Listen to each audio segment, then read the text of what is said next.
बिस्मिल्लाहिर्रहमानिर्रहीम। अस्सलाम वालेकुम नाज़रीन, आप देख रहे हैं सच सवेरा और मैं हूँ हुमार सलाम। उम्मीद करते हैं कि आप सब खैरियत में से होंगे और अपने घरों में महफूज होंगे। अल्लाह ताला से ये दुआ करते हैं कि अल्लाह ताला हम सबको कोरोना वायरस से महफूज रखे और इस वबा से जल्द अज जल्द हम सबको निजात भी दिलाएं। आमीन। इसी दुआ के साथ आज की जो है वो प्रोग्राम का आगाज़ करेंगे। आज भी हम 2 डिफरेंट टॉपिक्स लेकर आए हैं जिन पर बात करना, जिनकी अहमियत को जानना, जिन पर रोशनी डालना और उनके ज़रिए अपनी ज़िंदगियों को बेहतर बनाना कितना ज़रूरी है, इसके हवाले से डिस्कशन करेंगे। सबसे पहले बात होगी मौजूदा सूरत हाल की, मौजूदा हालात की, करंट सिनेरियो में सेहत के हवाले से बात करना कितना ज़रूरी है, इसके हवाले से आज हम जानेंगे। और साथ ही साथ जब हम सेहत की बात करते हैं तो आप सब जानते हैं कि हमेशा की तरह हम बात करते हैं जिस्मानी सेहत और जहनी सेहत, यानी कि हम जिस्मानी सेहत को भी डिस्कस करेंगे, फ़िज़िकल हेल्थ को डिस्कस करेंगे, इसको फोकस करना है, इस पर कंसीडर करना है या फिर इसके हवाले से कंसर्न रहना कितना ज़रूरी है मौजूदा सूरत हाल में, इसके ऊपर बात होगी। और इसके साथ साथ जी हम बात करेंगे कि जहनी सेहत पर तवज्जो कैसे दी जा सकती है और कितना ज़रूरी है कि मौजूदा हालात को देखते हुए हम अपने बच्चों की ज़हनी सेहत पर तवज्जो दें, उनकी मेंटल ग्रूमिंग करें, साथ ही साथ मेंटल हेल्थ पर तवज्जो भी दें और वो तमाम चीज़ें, वो तमाम एहतियाती तदाबीर जो हम सब के लिए ज़रूरी है उसके हवाले से आगाही भी फराहम करें, अवामी शऊर उजागर करें। किस तरह से किया जाएगा इस पर भी इन डिटेल हम गुफ्तगू करेंगे। साथ ही साथ आपको बताएंगे कि हमारा जो आज का दूसरा टॉपिक है वो भी बहुत इंटरेस्टिंग है, जिसमें हम ये जानेंगे कि पुरएतमाद शख्सियत क्या होती है और एक इंसान की पर्सनैलिटी किस तरह से कॉन्फिडेंट पर्सनैलिटी बनती है, उसके लिए उसको कितना वर्कआउट करना है, किन फैक्टर्स पर गौर करना है, किन एलिमेंट्स को जो है वो इग्नोर करना है, अपने लाइफस्टाइल को कैसे चेंज करना है और इसके लिए हौसला अफजाई की क्या अहमियत है। जब हम किसी को कहते हैं कि हमने किसी को इनकरेज करना है, किसी को मोटिवेट करना है, किसी को सपोर्ट करना है या फिर किसी को हमारी हेल्प की ज़रूरत है, उसकी हौसला अफजाई करनी है, हमने उसको अप्रिशिएट करना है, तो फिर किन चीज़ों को सामने रखना है और किस तरह से उसको अप्रिशिएट किया जा सकता है। बाज़ औक़ात हम ऐसे भी देखते हैं कि बिला वजह लोगों की तारीफ़ की जा रही होती है या फिर उनको हौसला दिया जा रहा होता है, उसके पीछे भी कहीं ना कहीं कोई रीज़न होता है। आया उसकी पर्सनालिटी को डेवलप करने के लिए या फिर उसको कॉन्फिडेंट बनाने के लिए, उसको इस माशरे का फ़ाल किरदार बनाने के लिए हम ये सब कुछ कर रहे होते हैं, या फिर ज़रूरी होता है कि उसकी क्वालिटीज़ पर, उसकी एबिलिटीज़ पर और जितनी भी उसकी फ़िज़िकल स्ट्रेंथ्स हैं उनको मद्देनज़र रखते हुए हम जो है उस इंसान की हौसला अफजाई कर रहे होते हैं, उसको मोटिवेट कर रहे होते हैं, उसको इनकरेज कर रहे होते हैं। तो किस तरह से बच्चों को मोटिवेट किया जा सकता है, इस पर इन डिटेल गुफ्तगू होगी। बच्चों के साथ साथ हमेशा की तरह नौजवानों के हवाले से बात होगी कि नौजवानों को गाइड करने में हमने उनकी हौसला अफजाई कैसे करनी है, उनको मोटिवेट कैसे करना है, मौजूदा सिनेरियो से जोड़ेंगे। तो मौजूदा सूरत हाल में हमारे बच्चे तालीमी सरगर्मियों को जारी रखते हुए बहुत सारी जो है वो प्रॉब्लम्स भी फेस कर रहे हैं। इन प्रॉब्लम्स को उन्होंने कैसे सॉर्ट आउट करना है और इसमें उनकी हौसला अफजाई हमने ही करनी है, कैसे कर सकते हैं, इस पर भी हम ज़रूर गुफ्तगू करेंगे। दोनों टॉपिक से रिलेटेड आप हमारे से कुछ शेयर करना चाहें, कुछ पूछना चाहें या फिर हमारे साथ जो हमारे एक्सपर्ट्स मौजूद होंगे उनसे कोई सजेशन लेना चाहें तो लाइव कॉल्स के ज़रिए आप भी पार्टिसिपेट कर सकते हैं। ओवरसीज़ पाकिस्तानी जो ये प्रोग्राम देख रहे हैं अपना पॉइंट ऑफ व्यू हमारे साथ शेयर कर सकते हैं, लाइव कॉल करें, पार्टिसिपेट करें और ज़रूर हमें इन दोनों टॉपिक्स से रिलेटेड कोई ना कोई सजेशन दें। नंबर्स आपकी स्क्रीन पर मौजूद हैं। आगाज़ में मेहमानों का तारुफ होगा, मेहमानों से मुलाकात होगी, लेकिन जी उससे पहले बात होगी मौसम की और देखेंगे कि आज का वेदर हमें क्या इंडिकेट कर रहा है।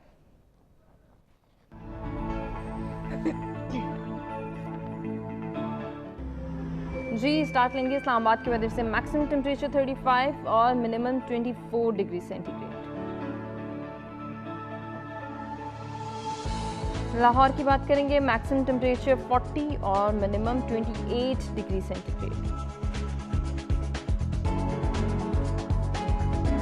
बात हो जाए कराची की, मैक्सिमम टेम्परेचर 35 और मिनिमम 29 डिग्री सेंटीग्रेड। रुख करेंगे पेशावर का, मैक्सिमम टेम्परेचर 36 और मिनिमम 27 डिग्री सेंटीग्रेड।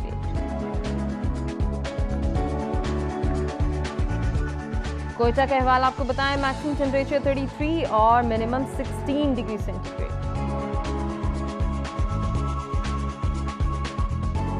जी गिलगित बल्तिस्तान, मैक्सिमम टेम्परेचर 24 और मिनिमम 11 डिग्री सेंटीग्रेड।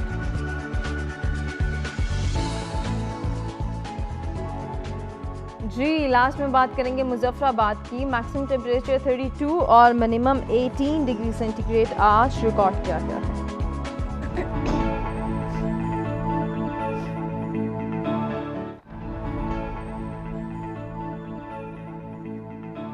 मौसम की सूरत हाल आपने जानी और आज के दोनों टॉपिक्स के हवाले से भी हम आपको बता चुके हैं। इन दोनों टॉपिक्स पर बात करने के लिए, इनको डिस्कस करने के लिए जो मेहमान हमारे साथ मौजूद हैं, उनमें सबसे पहले स्टूडियोज़ में हमें ज्वाइन करें इब्राहिम अहमद, बिजनेस कंसल्टेंट है, हमारे मुख्तलिफ प्रोग्राम्स में आते रहते हैं। वेलकम करते हैं। अस्सलाम वालेकुम। क्या हाल है इब्राहिम, खैरियत से हैं?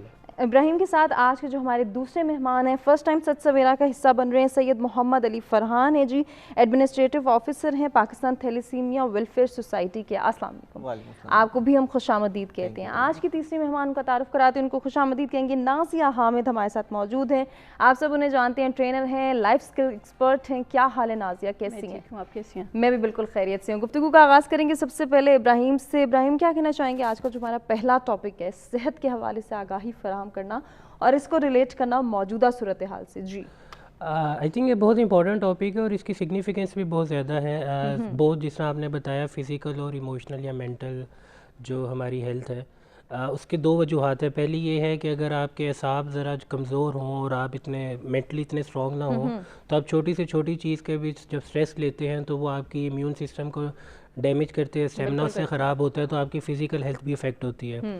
कन्वर्सली अगर आप फिज़िकल हेल्थ पे ध्यान दें तो उससे आपकी इमोशनल और मेंटल वेलबींग भी जो है बेहतर होती है। सो ये दोनों साइड बाय साइड चलती हैं। जो अभी अब वबा का मौसम है, जिस तरह कोरोना हमारा चल रहा है इसमें भी अगर आप देखें सब आपको ज़्यादा से ज़्यादा जो है मेंटल स्ट्रेंथ की ज़रूरत है और उसमें बहुत ज़रूरी है कि आपका जो फूड इनटेक है या आपकी जो फिज़िकल वेलबींग है उसका आप ध्यान रखें। अभी आपकी उस तरह का सोशल आउटिंग नहीं है, आपका बाहर इंटरेक्शन उस तरह से नहीं है। सो पहले होता था आप तैयार होकर जाते थे तो आप ज़रा अच्छा फ़ील करते थे अपने बारे में। अब आप उसी तरह घर में भी होते हैं तो आपको वो अच्छा फ़ील करने के लिए भी आपको तैयार होना होता है। तो फिर आप उसके अलावा देखते हैं कि अब मैं क्या फ़िज़िकल एक्टिविटी कर सकता हूँ, कर सकती हूँ। जिस तरह आपने देखा होगा कि अभी रिसेंटली इस्लामाबाद में रमज़ान के दिनों में बहुत से लोग साइकिलिंग पे निकल आए थे, अभी भी कुछ लोग कर रहे हैं। सो इसी तरह से फ़िज़िकल और मेंटल वेलबींग बहुत ज़रूरी है और इसमें बहुत सी मेजर और इंटरनेशनल रिसर्चेस भी बताती हैं हमें कि इवन कैंसर तक की जो बीमारियां हैं उसको किस तरह से जो है मेंटल वेलबींग के थ्रू भी अगर ठीक नहीं किया जा सकता तो एटलीस्ट कंट्रोल किया जा सकता है और उसमें सिग्निफिकेंट इम्प्रूवमेंट आती है। सेम इज़ विद कोरोना, क्या इनमें से जो बहुत से रिकवर्ड पेशेंट्स हैं उसमें बहुत बड़ा रोल जो था उनकी विल पावर का था। अगेन वो उसी आपके मेंटल स्ट्रेंथ से आती है और उसके लिए आपकी फ़िज़िकल स्ट्रेंथ होना भी ज़रूरी है। ज़रूरी नहीं है कि आपके 6 पैक्स हों, आप 2 घंटे जिम जाएं या घर में काम करें, बट अगर आप बेसिक भी 30-45 मिनट्स का वर्कआउट घर में करते हैं, फीमेल्स हमारी वैसे उनकी एक्सर्शन बहुत होती है घर के कामों में तो वो एक कवर्ड होता है, बट मेल्स के लिए कोई ना कोई फ़िज़िकल एक्टिविटी उस तरह से ज़रूरी है और ये सारा रोल प्ले करता है आपके इमोशनल वेलबींग में, जो कि आपको ना सिर्फ कोरोना बट हर तरह की बीमारी या स्ट्रेस, एग्जाइटी, डिप्रेशन या जो साइकोलॉजिकल डिजीज़ में है उससे कोप अप करने में काफ़ी हेल्प करता है। यकीनन हेल्प आउट करता है और आपने बहुत अच्छी बात की कि मौजूदा सूरत हाल को जब हम देखते हैं कि बच्चे भी घर में हैं, मर्द हज़रात भी घर में और ख़वातीन भी घर में हैं, तो ऐसे में फ़िज़िकल हेल्थ को बेहतर बनाने के लिए फ़िज़िकल एक्टिविटीज़ की इंपॉर्टेंस जो है उसको उजागर करना भी हम सबकी जिम्मेदारी है। फरहान, क्या ऐड करना चाहेंगे इसमें? बिस्मिल्लाहिर्रहमानिर्रहीम, नहमदुहुन्नसल्ली थैंक यू वेरी मच। सबसे पहले तो इसमें जो टॉपिक की आपने जो आगाही की बात की, मेरे ख्याल में इसके दो पर्सपेक्टिव्स हमारे पास मौजूद होते हैं। एक तो ये कि आगाही कैसे की जाए, जैसे हम बात करते हैं कोई आउटब्रेक आ गई है, कोई इस तरह कंजेनिटल डिजीज़ के हवाले से देखते हैं तो हम कहते हैं कि आगाही के लिए, अवेयरनेस के लिए क्या प्रोटोकॉल्स यूज़ हो रहे हैं, किस तरह से उसको इम्प्लीमेंट करना है। तो ये जो दो पर्सपेक्टिव्स हैं हमारे यहाँ इस चीज़ के ऊपर रोशनी डालने के लिए, अब तो थ्रू मीडिया तो बहुत ईजी हो गया, लेकिन इस चीज़ को अगर हम ज़रा थोड़ा मज़ीद ज़रा ग्राउंड ब्रेकिंग तौर पे देखें तो हमारे यहाँ चैलेंजेस की वजह से कुछ गैप्स भी मौजूद हैं। Like there are number of peripheral areas जहाँ पे आपकी आगाही के लिए सिनेरियोस डिफरेंट होते हैं, आपकी आवाज़ को उस तरह से नहीं पहुँचाया जा सकता और इस तरह से।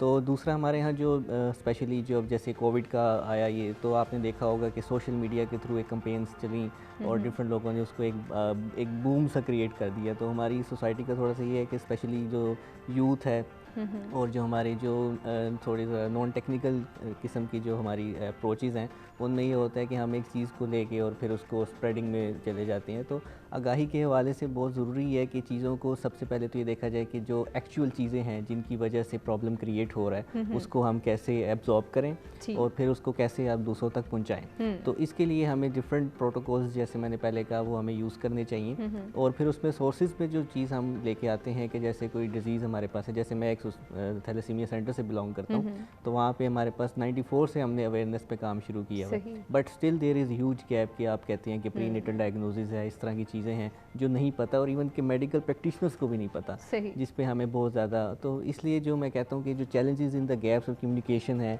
आपके जो एक्सप्रेसिव जो हैं हमारे जितने भी मोड्स हैं उनको एक्टिव होना चाहिए, और स्पेशली जो नॉन में आपकी जो एजुकेटेड और लिटरेसी रेट वाले कम वाले लोग हैं उनमें ये होना चाहिए। ठीक, और ये बहुत ज़रूरी है कि हम मुख्तलिफ़ प्लेटफॉर्म्स या मुख्तलिफ़ मीडियम्स को यूटिलाइज़ करते हुए ये आगाही, ये शऊर डेवलप करें ताकि लोगों के अंदर सेंस ऑफ अवेयरनेस आ जाए कि अगर कोई सेहत के हवाले से कुछ एहतियाती तदाबीर इख्तियार करने का कहा जा रहा है, हमें कहा जा रहा है कि ये SOPs फॉलो करें, तो उसका बेसिक मकसद हमारी सेहत को महफूज बनाना और सेहत को बेहतर बनाना है। नाज़िया क्या ऐड करेंगे इस खूबसूरत डिस्कशन में? इसमें जो मेरा जो पॉइंट इस वक्त है वो ये है कि जहाँ तक अवेयरनेस की बात है ना, इस वक्त सबसे ज़्यादा कन्फ्यूजन इस चीज़ की है कि कौन से लोग कौन सी अवेयरनेस या कौन सी इन्फॉर्मेशन पिक करते हैं। आपको एक ग्रुप मिलता है जो बहुत सेंसिटिव है, बहुत ज़्यादा केयरफुल है और हर चीज़ का ख्याल रख रहा है, एक ग्रुप ऐसा मिलता है जो बिल्कुल कैजुअल है, जिनके नज़दीक एक फ्लू आएगा चला जाएगा, और एक ग्रुप ऐसा है जो इस कदर उसको सेंसिटिविटी का उनका इतना मार्जिन हाई है कि वो बिल्कुल बेसिक जो गाइडलाइंस हैं उससे हट के बहुत ज़्यादा एक साइकोलॉजिकली बहुत ज़्यादा उसको वो अपने ऊपर हावी कर लेते हैं, जिसका नुकसान उनकी मेंटल हेल्थ के ऊपर होता है। यानी कि अगर मौजूदा सूरत हाल में हम देखें तो हम ये कह सकते हैं कि कुछ लोग as it is SOPs follow कर रहे हैं, कुछ लोग जो हैं वो ओवर एक्साइटेड होके या ओवर सेंसिटिव होके जो है वो उन तमाम SOPs को, उसके अलावा भी बहुत सारी मार्जिन लाइंस उन्होंने ड्रॉ की हुई, और कुछ लोग हैं जो बेपरवाह हैं, उन्हें परवाह नहीं, जो हो रहा है जैसे हो रहा है होने दो। बिल्कुल बिल्कुल ऐसा ही है। और उसमें जो अवेयरनेस जो हमें वैसे मिल रही है सोशल मीडिया के ऊपर, उसमें से भी बहुत सारी इन्फॉर्मेशन ऐसी है जो कि ऑथेंटिक नहीं होती, जो कि ऐसी है जो कि सेल्फ जनरेटेड है, जो कि ऐसी है जो कि आपके थॉट प्रोसेस को बहुत ज़्यादा अफेक्ट कर सकती है पॉजिटिवली या नेगेटिवली। तो वो चीज़ें पिक आउट करना भी एक इंडिविजुअल के लिए हर वक्त आसान नहीं होता, क्योंकि एक नंबर ऑफ पोस्ट आपके व्हाट्सएप पे भी और हर प्लेटफॉर्म के ऊपर जब आ रही होती हैं तो उसमें से चूज़ करना मुश्किल हो जाता है। और इसमें फिर आप जो बात करते हैं कि अपनी मेंटल हेल्थ को आप कैसे सही रख सकते हैं या इम्प्रूव कर सकते हैं, मेरे ख्याल से ये वक्त अदरवाइज़ भी कोविड के अलावा भी शायद मेरे ख्याल से सबके लिए एक अपॉर्चुनिटी है, एक लाइफस्टाइल और अपने डिसिप्लिन को वापस लेके आना। बहुत सारे लोग यूँ करते हैं कि सारा दिन टीवी पे बैठे हैं या सारा दिन सो रहे हैं, सारी रात जाग रहे हैं, हर घर में एक डिफरेंट रूटीन चल रही है। लेकिन मेरा एक ख्याल है कि यही टाइम है, अगर आप अपनी लाइफ में एक डिसिप्लिन ले आए तो वो डिसिप्लिन आपकी विल पावर को, आपकी मेंटल स्ट्रेंथ को, फिजिकल स्ट्रेंथ को, सबको इम्प्रूव करेगा। और विल पावर से आप हर किस्म की बीमारी से, हर किस्म के स्ट्रेस से लड़ भी सकते हैं और एटलीस्ट उससे बचने का कुछ ना कुछ इंतजाम कर सकते हैं। बिल्कुल कर सकते हैं। और नाज़िया, जिस तरह से आप रूटीन के हवाले से बात कर रही हैं, तो मौजूदा सूरत हाल को फेस करते हुए बहुत सारे घर ऐसे हैं, बहुत सारे लोग ऐसे हैं जिन्होंने अपनी रूटीन बिल्कुल डिसबैलेंस कर दी है। मर्द हज़रात जो हैं वो ऑफिसेज़ नहीं जा रहे, बच्चे स्कूल कॉलेजेस यूनिवर्सिटीज़ नहीं जा रहे, अब पूरी रात जागते हैं, खाते हैं, पीते हैं, मौज मस्ती करते हैं और पूरा दिन सोते हैं, तो यकीनन उनकी सेहत पर भी नुकसान हो रहा है और फिज़िकल हेल्थ मुतासिर हो रही है तो मेंटल हेल्थ खुद ब खुद मुतासिर हो जाएगी। बिल्कुल हो रही है। और इसमें वही बात है कि शुरू का जो पीरियड था ना, जब ये लॉकडाउन शुरू हुआ था, उस वक्त एक अजीब सी एंग्जाइटी थी, कन्फ्यूजन थी, बहुत सारे लोगों को समझ ही नहीं आ रही थी। फिर रमज़ान आया तो तब तक थोड़े से लोग सेटल हो गए थे एक सर्टेन रूटीन के अंदर। ये वाला जो फेज़ है इसमें स्ट्रेस एक्सट्रीम के ऊपर है, लोग बोर हो गए हैं, लोग घर से बाहर भी निकलना चाहते हैं, लोगों को कामों की भी फ़िक्र है, स्कूल की पढ़ाइयों की, हर चीज़ की फ़िक्र है। और अगर जैसे एक घर में देखा जाए 8 से 10 लोग अगर एक घर के अंदर हैं, घर के अंदर भी एक स्टेबल माहौल क्रिएट या बैलेंस करके रखना बड़ा मुश्किल काम होता है। तो वो सारी चीज़ें एक तरफ हो जाती हैं और आपका अपना इंडिविजुअल आउटपुट या एफर्ट अपने आप को इम्प्रूव करके, अपने एटमॉस्फेयर को या इर्द गिर्द आपके जो लोग हैं उनको इम्प्रूव करके जो वो बिल्कुल एक अलग सेगमेंट हो जाता है। बिल्कुल ऐसे ही है। अब इसको जो है हम अगर रिलेट करें मौजूदा सूरत हाल से कि अब हमने बेहतरी की जानिब कैसे जाना है, तो इब्राहिम क्या ऐड करना चाहेंगे? घूमना फिरना भी बंद है, अभी नाज़िया कह रही थी, तो आप तो माशाल्लाह वैसे भी बहुत घूमते फिरते रहते हैं, तो मौजूदा सूरत हाल को देखते हुए कितना परहेज़ करें और कैसे मैनेज करें फिर अपनी रूटीन? अच्छा, इसमें बड़ा इंटरेस्टिंग एस्पेक्ट है कि देखिए हमारा, अगर आप आज से कोई 20-25 साल पीछे जाए ना, तो बड़ा स्ट्रॉन्ग फैमिली हमारा बॉन्ड स्ट्रक्चर था, बच्चे बड़े बुजुर्ग सब इकट्ठे होते थे, लेकिन बीच में आहिस्ता आहिस्ता चीज़ें ज़रा डाइल्यूट हो गई थी। अब बच्चे भी जो होते थे वो स्कूल, कॉलेज, यूनिवर्सिटी या अकेडमीज दोस्तों के साथ होते थे, पेरेंट्स भी और लेट ऑफिस से आते थे, तो यूजुअली वालिदैन को और बच्चों को इकट्ठे टाइम 1-2 घंटे स्पेंड करने का मिलता था, जो खाने से पहले या बाद में। फिर सारे अपने अपने मोबाइल्स पे या कमरों में चले जाते थे।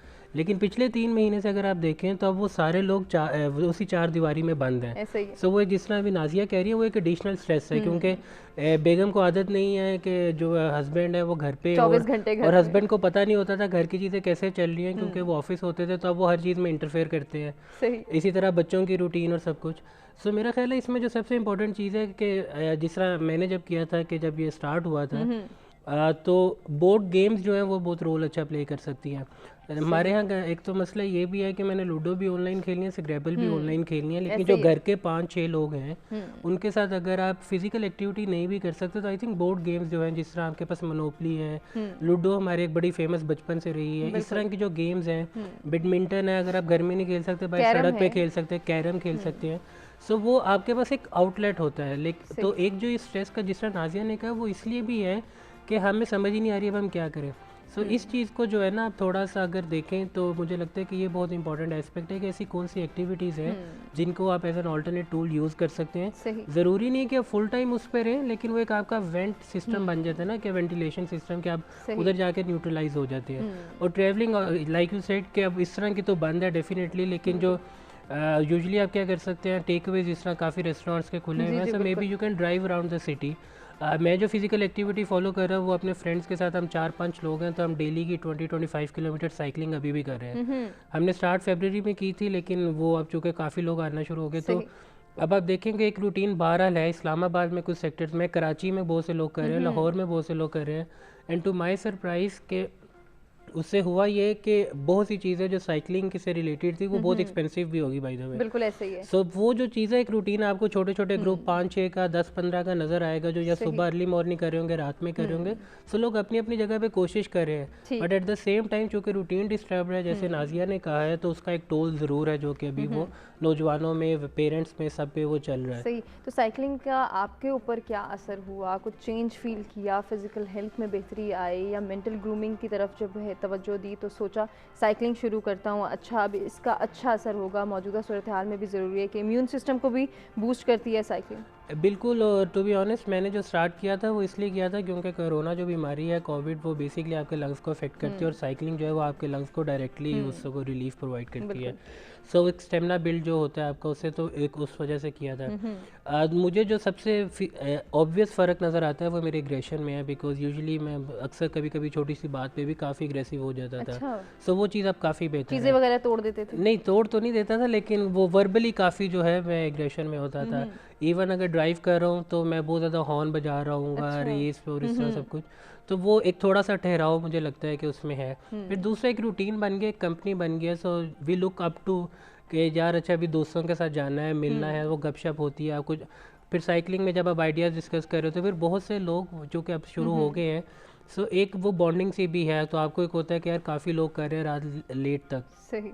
फिर दूसरा, अब चूंकि आपके पास वैसे कोई टायरिंग रूटीन नहीं है कि आप थको और रात को आपको नींद आ जाए, सो ये एक वो तरीका भी है कि जब आप 20-25 किलोमीटर साइकिलिंग करते हैं, 1 घंटा 1.25 घंटा, तो आपको जो है उससे आपकी बॉडी ज़रा थक जाती है, माइंड कहता है कि अब आराम करो। सो वो एक उसका वो अल्टरनेटिव भी है जो कि मुझे फील हो रहा है। इवन तो मेरी अपनी पर्सनल रूटीन काफ़ी डिस्टर्ब रही है, अभी भी है, लेकिन मैं उसको वापस लेके आ रहा हूँ।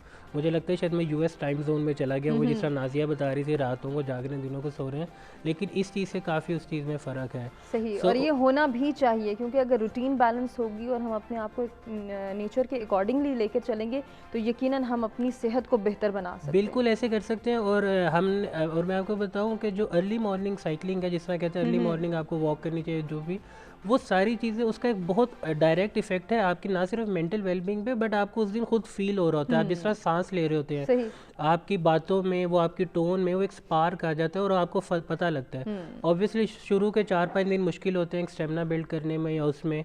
सो अगर उस तरह भी है तो मैं तो सबको ये कहता हूँ, जिनसे भी दोस्त, क्योंकि अब काफ़ी पूछना शुरू हो गया, हमने भी करनी है, क्या करें, तो मैं कहता हूँ यार आप जॉय राइड से स्टार्ट करो, 3-4 किलोमीटर करो, 5 किलोमीटर करो, बट अकेले ना करो, क्योंकि आप अकेले इससे ज़्यादा करोगे नहीं और रूटीन सेट नहीं होगी। तो अगर आपके साथ कोई दोस्त है, पार्टनर है, आपके हस्बैंड है या आपकी वाइफ है या आपके कोलीग्स हैं, कजन्स हैं, तो उससे प्लस पॉइंट ये होता है जब आप डाउन होते हैं तो वो आपको पुश करते हैं, जब वो डाउन होते हैं तो आप उनको पुश करते हैं, एक कंपनी बन जाती है। और बिल्कुल, वो ये कंपनी बनाना बहुत ज़रूरी है, लेकिन इसके साथ साथ ये भी ज़रूर रिकमेंड कीजिएगा कि एहतियाती तदाबीर और तमाम SOPs जो कि रिकमेंडेड है उनको वो भी फॉलो बहुत करना है। बिल्कुल बिल्कुल वो बहुत ज़्यादा ज़रूरी है। और अब तो आई थिंक जैसे इन्होंने कर दिया है कि आपको विदाउट मास्क चलान है, जी। फ़ाइन है। सो आप ऑब्वियसली साइकिलिंग करते हुए आप उसको पहन नहीं सकते क्योंकि वो आपका सांस उस तरह से निकल होता है। बट ये है कि आप उसको अपने साथ ज़रूर रख सकते हैं, सैनिटाइज़र ज़रूर साथ होना चाहिए, बिकॉज आप कहीं पे भी बैठ जाते हैं, जब आप थके हो, आपने पानी पीना है या ब्रेक बिल्कुल। लेना है, सो वो सारी चीज़ें अपनी जगह है। सो और फिर दूसरा हमारे यहाँ थोड़ा सा मसला ये है, मैंने वैसे खैर इतना ज़्यादा नहीं किया, लेकिन आप देखें जो लोग जिम वगैरह जाते हैं, एक्सरसाइज करते हैं ना, तो एक स्पेसिफिक एंगल पे वो लोग वेट उठाते हैं सही। और एक रूटीन बिल्ड करते हैं। साइकिलिंग भी ऐसी है। ठीक। लोगों को लगता है कि बस पैडल करते जाएंगे तो साइकिलिंग होगी, अब वो ऐसे नहीं होती। उससे नहीं तो आपकी नीज़ में मसला होगा, नहीं तो आपके जॉइंट्स में इशू होगा। तो वो एंगल कैसे मेंटेन करना है या आपको हाइट अपनी सीट की कैसे रखनी है, ये सारी चीज़ें भी जो है बहुत ज़रूरी है। नहीं तो वो शायद आपको ज़्यादा नुकसान करेगी बजाय इसके कि वो आपके लिए बेहतरी कोई है। फ़ायदा नहीं। बिल्कुल, ये चीज़ें देखना, ट्रेनर से हेल्प लेना या फिर किसी से कंसल्ट कर लेना जो कि पहले से ही साइकिलिंग कर रहे हैं या इस एक्टिविटी में इंडल्ज हैं, तो उनसे बहुत ज़रूरी है कि हम कंसल्टेशन को भी उतनी ही अहमियत दें जितना कि हम खुद से इंटरेस्ट डेवलप कर रहे होते हैं कि हम ये एक्टिविटी करने जा रहे हैं, अब हमारी ये दिल कर रहा है, हमें लगता है इससे हमारी सेहत बेहतर होगी या हमारा इम्यून सिस्टम बेहतर होगा। फरहान, जैसे कि सेहत को बेहतर बनाने की बात हो रही है, तो डेफिनेटली इस सिचुएशन में बहुत सारे ऐसे लोग, बहुत सारे ऐसे बच्चे जो कि सफ़र कर रहे हैं मुश्किलात में, थैलीसीमिया के पेशेंट्स के हवाले से कुछ बताना चाहेंगे कि वो किस किस्म की मुश्किलात फेस कर रहे हैं? जी बिल्कुल, इसमें पहले तो थोड़ा सा मैं जो इब्राहिम साहब ने बात की उसमें थोड़ा सा ऐड करना ज़रूर, चाहूँगा ज़रूर कि कीजिए। हमारे जो इस वक्त सेहत के हवाले से जो इन्होंने physical and mental health well being और इस तरह बात की, नो डाउट ये बहुत ज़रूरी है और हमें एक स्ट्रक्चर दिया जा रहा है इस वक्त। और कोविड से पहले भी अगर आप देखें तो अनफॉर्चुनेटली थोड़ा सा मैं इसमें कहूँगा कि हमारा जो डिजिटल मीडिया और डिजिटल कंटेंट है ये जब से आया है तो हमारी फ़िज़िकल एक्टिविटी को आई थिंक सो बहुत ही उन्होंने कम कर दी है। और इस वजह से आपने देखा होगा कि अगर साइकोलॉजिकली और उस इम्प्लीकेशन में आप जाएँ तो देयर इज़ अ लिस्ट के आप देखें कि डिप्रेशन, एंग्जाइटी और उस तरह के टूल्स थ्रू डिजिटल मीडिया बहुत ज़्यादा पेनिट्रेट कर रहे हैं। और मैंने पर्सनली थोड़ा मेरा एरिया ऑफ इंटरेस्ट जो है वो मोटिवेशन और इसमें साइकोलॉजिकल इम्प्लिकेशंस में भी है, तो उसमें पर्सनल एक्सपीरियंस में मैं शेयर करना चाहूँगा ज़रूर कि वो मैंने ऐसे केसेस देखे और मैं ऐसे डील किए और एक स्पेसिफिक एज ग्रुप में 18 टू 28 ईयर्स की एज में, और उसमें कि उनमें स्पेसिफिक पिछले तकरीबन 8-10 साल में ये चीज़ें हमारी कंट्री में बहुत ज़्यादा आई हैं कि उससे उनकी बिहेवियरल कंसर्न्स में बहुत इश्यूज़ आ गए। लाइक आप किसी को समझाना चाहते हैं, आप अपने घर में देख लें तो definitely the first reaction will be negative, मतलब आप उसे कहते हैं कि यार तुमने ये नहीं ऐसे करना है, तो एक कॉन्सेप्ट आ गया who you are to dictate. तो ये कॉन्सेप्ट जब हम छोटे थे, मतलब मेरी बहुत पुरानी कोई एज नहीं है, लेकिन उसमें हम जब छोटे थे तो हमारे ये था कि अगर कोई आपको बात कही जा रही है आपकी वेलबींग के हवाले से, या आपको कहा जा रहा है सुबह आपने उठना है, हाथ धोने हैं, मुंह धोना है, एक बेसिक कॉन्सेप्ट है ये। इसी तरह आपने अगर एक्सरसाइज करनी है तो हम उस चीज़ को एक्सेप्ट करते थे और एक एक्सेप्टेंस का और एक अंडरस्टैंडिंग का रुझान था। तो अब ये एक स्टब बन और इस तरह से जो आई है तो इसके ऊपर बाकायदा एक्सपेरिमेंट भी परफॉर्म किए गए हैं मेंटल हेल्थ इंस्टीट्यूशंस में कि ये जो हमारे यहाँ जो चीज़ें हैं ये डिजिटल मीडिया और इन चीज़ों ने बहुत ज़्यादा इसको अफेक्ट किया है। तो ये हम कोविड तो अब आया है 3 मंथ्स हुए हैं, तो कोविड की वजह से वो चीज़ें कॉम्पैक्ट हो गई हैं। तो उसका एक मैं ये समझता हूँ कि अगर अपने आप को स्टेबल रखना है ड्यूरिंग द कोविड स्पेशली, कैसे स्टेबल रखना है आप ही से जानेंगे। एक ब्रेक की जाने में बढ़ने, नाज़रीन ब्रेक से वापस आते हैं, डिस्कशन को आगे बढ़ाते हैं।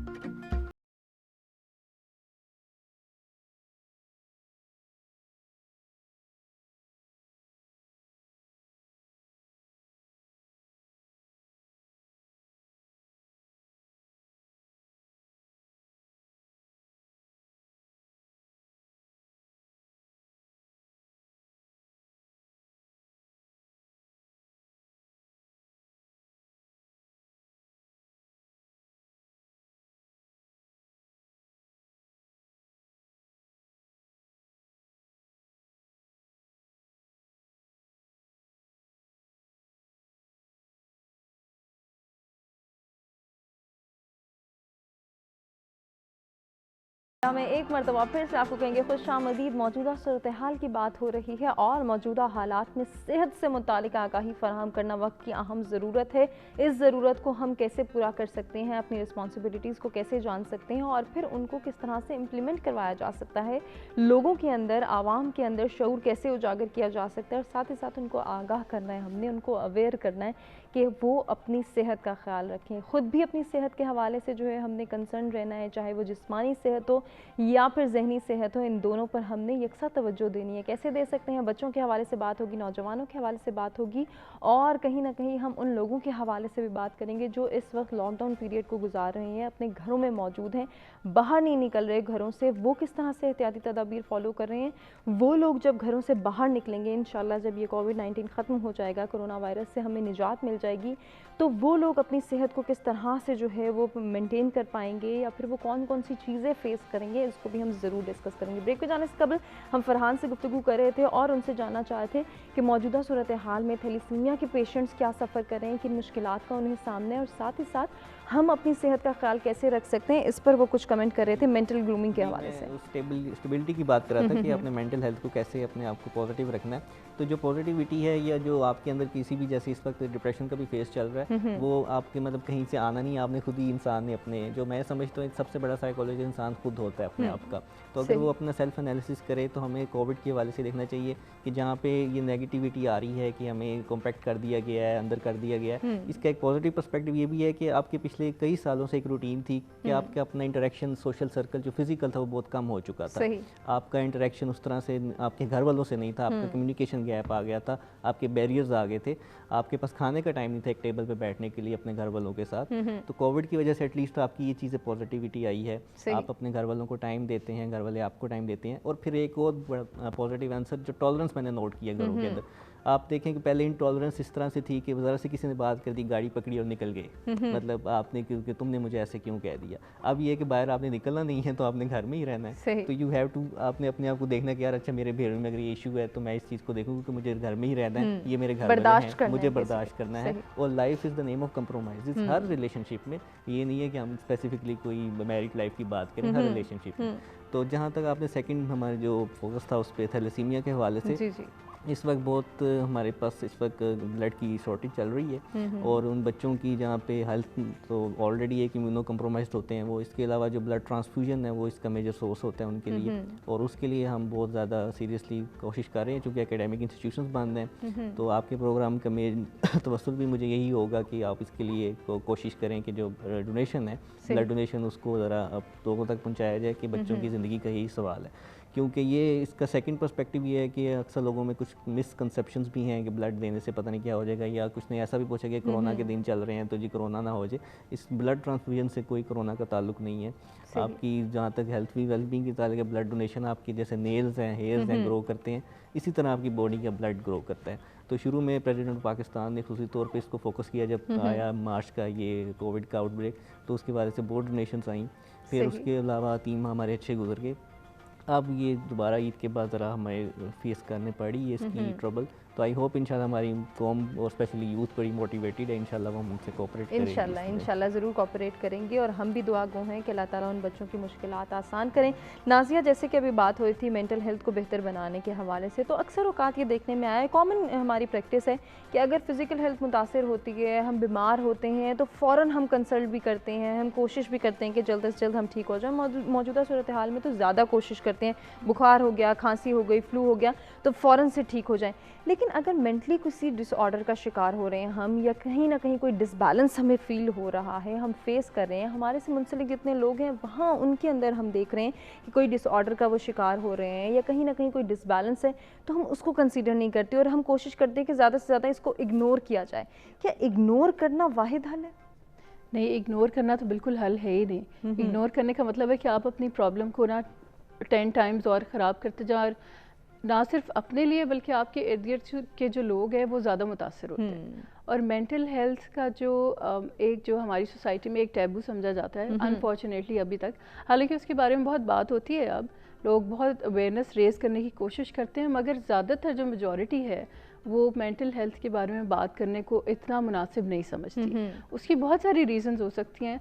मुझे लगता है कि एक बहुत बड़ी रीज़न जो है वो आपका सेल्फ़ कॉन्फिडेंस भी है। सही। आप अपने आप को जानना चाहते ही नहीं हैं, आप अपनी जो कमियां हैं, अपनी परेशानियां या अपनी वो मुश्किलात जो आपको लगता है कि किसी से कह के या किसी से डिस्कस करके उसका कोई फ़ायदा नहीं है, या मैं कमज़ोर नज़र आऊँगा या नज़र आऊँगी।